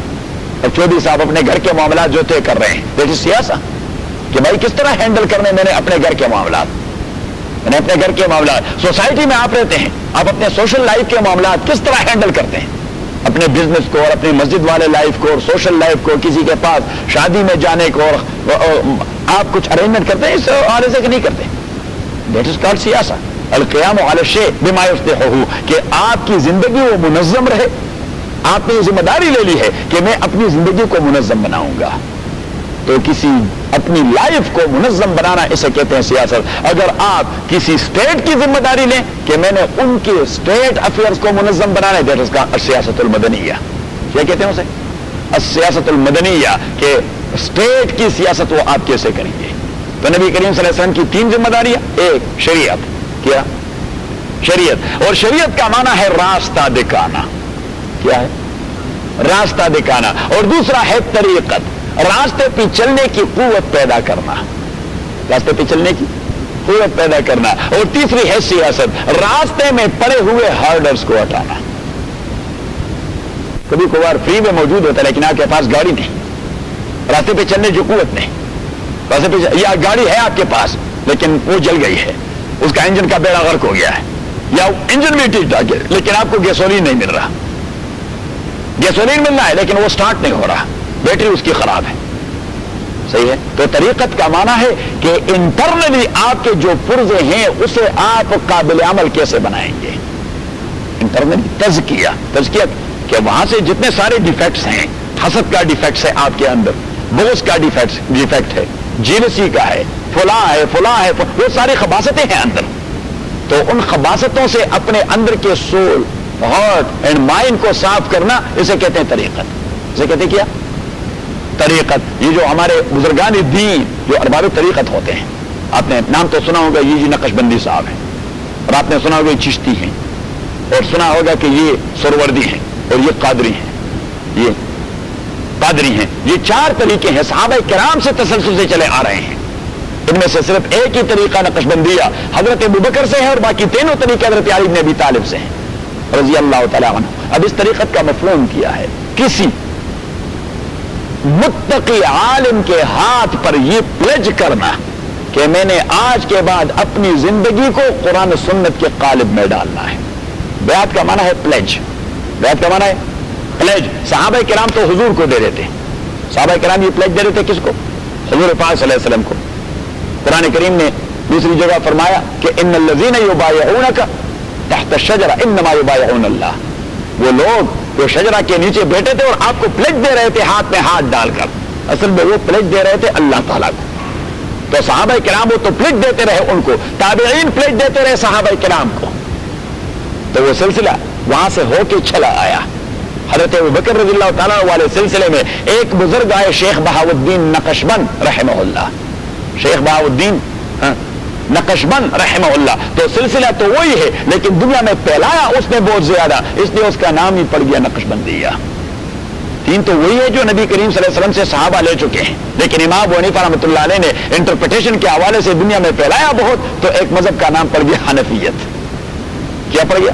حنفیت. ایک دوسرے مذہب کا نام پڑ گیا شافعیت یا حنبلیت یا مالکیت. That is because of the fame the mazhab has got, کہ مذہب نے فیم جو حاصل کر دیا ان بزرگوں کے حوالے سے, تو ان کے نام ہی سے مشہور ہو گئے. Otherwise that is not something new being brought by Abu Hanifa or Shafi or Ahmad ibn Hanbal or Imam Malik. They have only explained and interpreted the ayat or the hadith and the asar of Sahaba. Understand you? You understand? اب یہ ایک سلسلہ شیخ بہاؤالدین نقشبند رحمۃ اللہ علیہ کے حوالے سے کیا ہو گیا؟ فیم اور شہرت حاصل کی. اور تین سلسلوں نے مختلف بزرگوں کے حوالے سے فیم پکڑ دیا. یعنی تین بزرگوں نے بہت زیادہ اس میں یعنی تگودو کی. ایک کا نام ہے شیخ شہاب الدین سروردی, وہ نہیں بنگال والا شیخ شہاب الدین سروردی, شیخ شہاب الدین سروردی بہت بڑا بزرگ گزرا ہے, تو اس کے طریقے کا نام پڑ گیا سوروردی کا. دوسرے تھے خواجہ معین الدین چشتی, اسی کے حوالے سے انڈیا میں اس نے فیم پکڑ لیا کیونکہ اس کے نام اعمال میں 1 لاکھ ہندوؤں کا مسلمان ہونا لکھا گیا ہے. چشتی والے نہیں, خواجہ معین الدین چشتی اجمیر والے, چشتی والے نہیں ہوتے. یہاں پتہ نہیں وہاں کوئی چشتی لوگ آ کے وہاں بیٹھ گئے ہوں گے. اچھا, اور تیسرا طریقہ وہ مشہور ہو گیا تو شیخ عبد القادر جیلانی رحمۃ اللہ کی وجہ سے قادریہ نام پڑ گیا. شیخ عبد القادر کی وجہ سے قادریہ نام پڑ گیا. اب جس طرح ہم نے اماموں کے مذہب کو لیٹر آن ابیوز کر دیا, so is the case with all these 4 طریقاس. جس طرح اماموں کے مذہب کو ہم نے ابیوز کر دیا ان اے سینس کہ جو امام ابو حنیفہ رحمۃ اللہ علیہ کہتے ہیں that is actually the wahi from Allah subhanahu wa ta'ala, while Shafi is totally wrong and we will never offer our salat behind a Shafi. اسے کہتے ہیں مذہب کو ابیوز کرنا, اسے کہتے ہیں مذہب کو اس کا ابیوز و استعمال ہے. So is the case with all these 4 طریقہ کہ لیٹر آن یہ پیروں فقیروں نے جو مسئلہ گڑھ لیا، جو پیروں فقیروں نے اب حضرت علی اجمیری رحمۃ اللہ علیہ کے قبر مبارک پر جو کچھ ہو رہا ہے، یہ دین کا تقاضا ہے. آپ لاہور جائیں، حضرت علی اجمیری یا اجمیر شریف جائیں، حضرت معین الدین اجمیری رحمۃ اللہ علیہ کے قبر پہ جو کچھ ہو رہا ہے، that is then, that is شرک. اور اگینسٹ دیٹ شرک ہی اسٹوڈ اپ. اسی شرک کے مقابلے میں تو وہ اٹھ کھڑا ہوا تھا، مصیبتیں جھیلی تھی اس شرک کے خاتمے کے لیے، اور آج اسی کے قبر کو شرک کا مرکز بنا دیا گیا ہے کہ بابا ککڑ لے اور تو بچہ دے.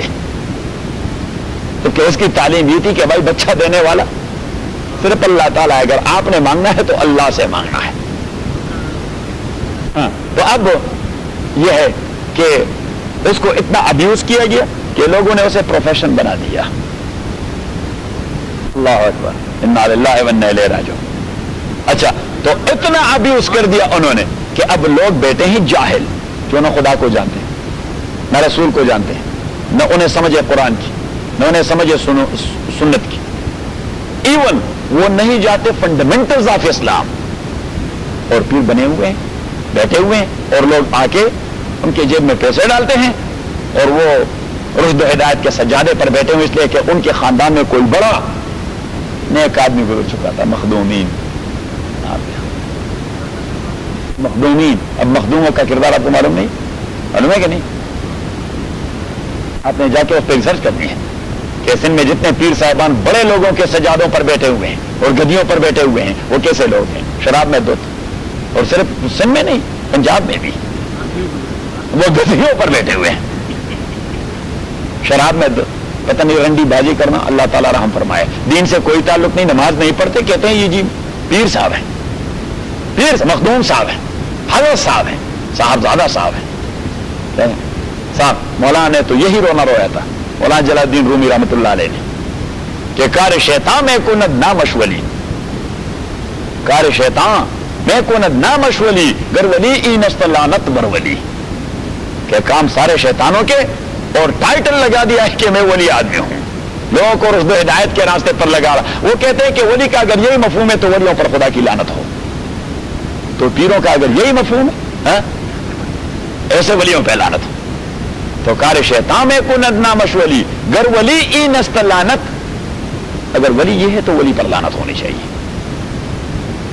جتنے سارے بڑے بزرگ گزرے ہیں، مثلا ہم ایک کا نام پک کر دیں گے، شیخ عبد القادر جیلانی رحمۃ اللہ علیہ کا، بہت بڑے پیر تھے، صاحب رشد و ہدایت تھے. کتنے سارے لوگوں کو اس نے دین پر لگا دیا.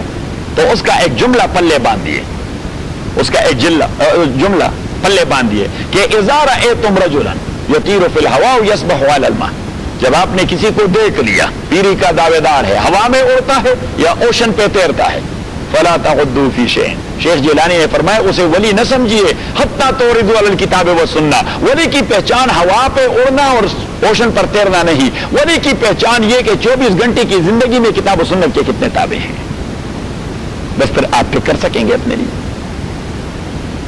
اب بیعت کرنی مستحب ہے، ضروری تو نہیں ہے، مستحب ہے. اور مستحب کا معنی یہ ہے کہ آپ اسی کے ساتھ کمیٹڈ رہیں گے. ایک تو آپ کو اپنا مرکز معلوم ہوگا. اب یعنی فار ایگزامپل اب میں کہہ دوں کہ آج میں لگا ہوا ہوں اس مسجد میں، کل کوئی دوسری مولوی آئے اس کا اپروچ کوئی اور ہوگا، وہ لگا رہے. تیسرے دن کوئی تیسرا مولوی آئے اس کا اپروچ کچھ اور ہے، وہ لگا رہے. تو آپ کو مرکزیت مل جائے گی، آپ کنفیوز ہوتے جائیں گے. آپ یہ خود بتائیں. اب کیونکہ میں تو کنٹینیوسلی آپ کو ایک ٹریک پر ڈال چکا ہوں کہ میں نے آپ کو ایک ٹریک پر فار ایگزامپل ڈال دیا ہے، اور میں گریجولی اینڈ سلولی آپ کو ڈیسٹینیشن پر لے جانا چاہتا ہوں. تو آپ کو مرکز معلوم ہے. آپ کو یعنی جس طرح لوگ کہتے ہیں کہ بھائی یہ ہمارا فیملی ڈاکٹر ہے، تو فیملی ڈاکٹر وہ آپ کا مرکز ہوا کرتا ہے. جتنے سارے آپ کا، کیونکہ وہ آپ کی فیملی ہسٹری کو جانتا ہے کہ بھائی یہ فلاں بیماری ہیریڈیٹری ہے کہ نہیں ہے، یہ ان کا وہ جینیٹک ہے کہ نہیں ہے، وہ آپ کی. تو جب بھی آپ جانتے ہیں اپنی بیماری کا تذکرہ کریں، وہ فوراً آئیڈیا پک کر دیتے ہیں. اب نئے ڈاکٹر کے پاس آپ جائیں گے تو right away from the very alphabet he will process. وہ پہلے سے پھر آپ کے ٹیسٹ کرواتا رہے گا کہ بھائی آپ کی جینیٹک بیماریاں معلوم ہے، ہیریڈیٹری کو معلوم ہو جائے، اور آپ کا بلڈ گروپ معلوم ہو جائے، فلاں ہو جائے، فلاں ہو جائے، فلاں ہو جائے. تو بہت سارا وقت لگے گا، جبکہ فیملی ڈاکٹر کو آپ کے علاج کرنے میں زیادہ وقت نہیں لگتا. Such is the case of your deen.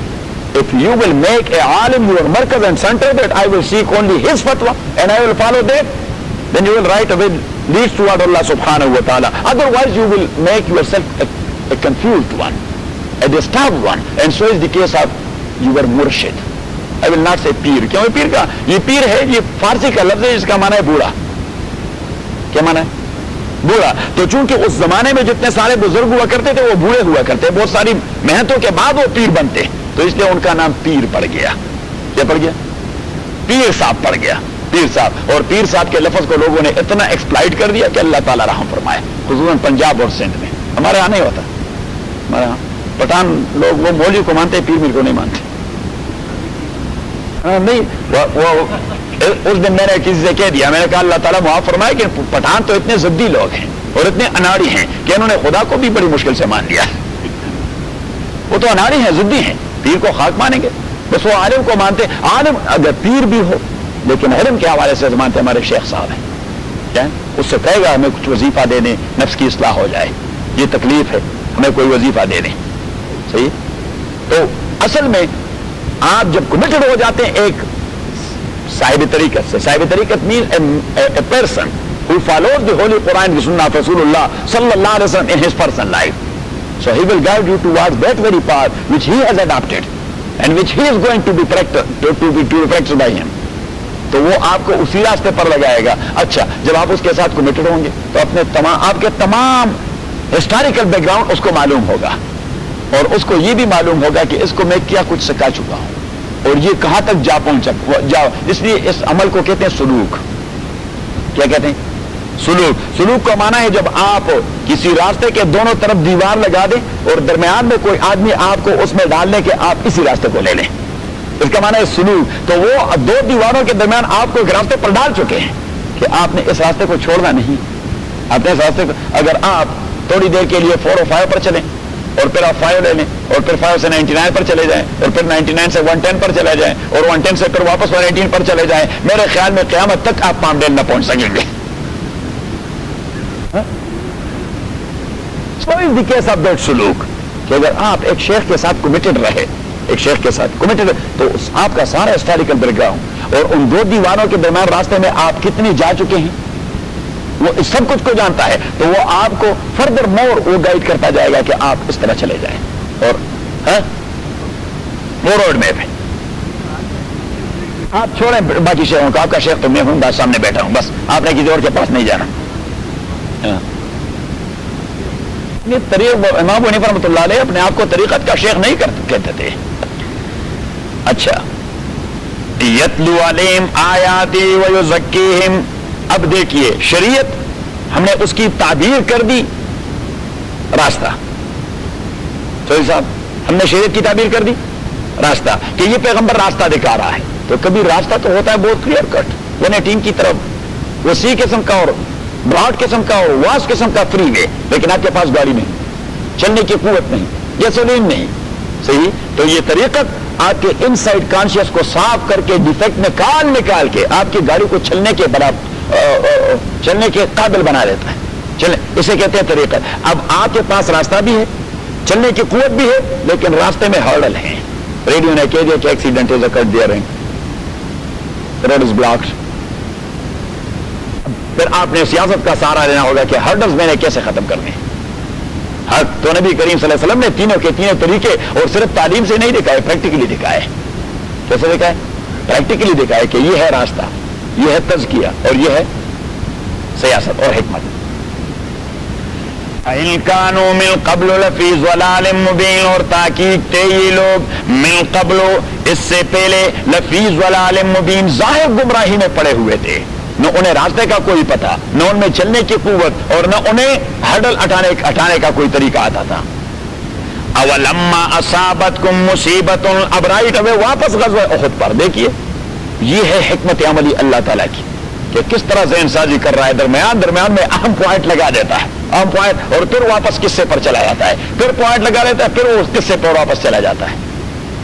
اولما اصابتکم مصیبت قد اصبتم مثلها, اولما اصابتکم, آیا جب پہنچ گیا آپ کو مصیبت, یہ مصیبت احد والی مصیبت, احد والی مصیبت. تو اسی کا جواب ہے یہ پیچھے والا جملہ, قلتم انا ھذا، تو آپ لوگ کہتے گئے انا ھذا، یہ مصیبت کہاں سے ٹوٹ پڑی؟ جب آپ کے اوپر یہ مصیبت آئی تو آپ لوگوں نے کیا کہہ دیا؟ یہ مصیبت کہاں سے آئی؟ قلتم انا ھذا، درمیان میں اللہ نے ایک جملہ لگا دیا کہ قد اصبتم مثلھا، آپ پہنچ گئے تھے مثلھا، اس کے دو چند کو، آپ کے تو 70 شہید ہو گئے تھے، اور غزوہ بدر میں آپ نہیں دیکھتے ان کے تو 70 مردار ہو گئے تھے، اور 70 کو آپ نے POWs بنا کے مدینہ لے آئے تھے، پرزنر آف وار بنا دیا تھا، تو ان کو یہ مصیبت کہاں سے پڑی؟ جنگ میں تو یہ ہوتا رہتا ہے. ہاں ایگزیکٹلی سیم نمبر.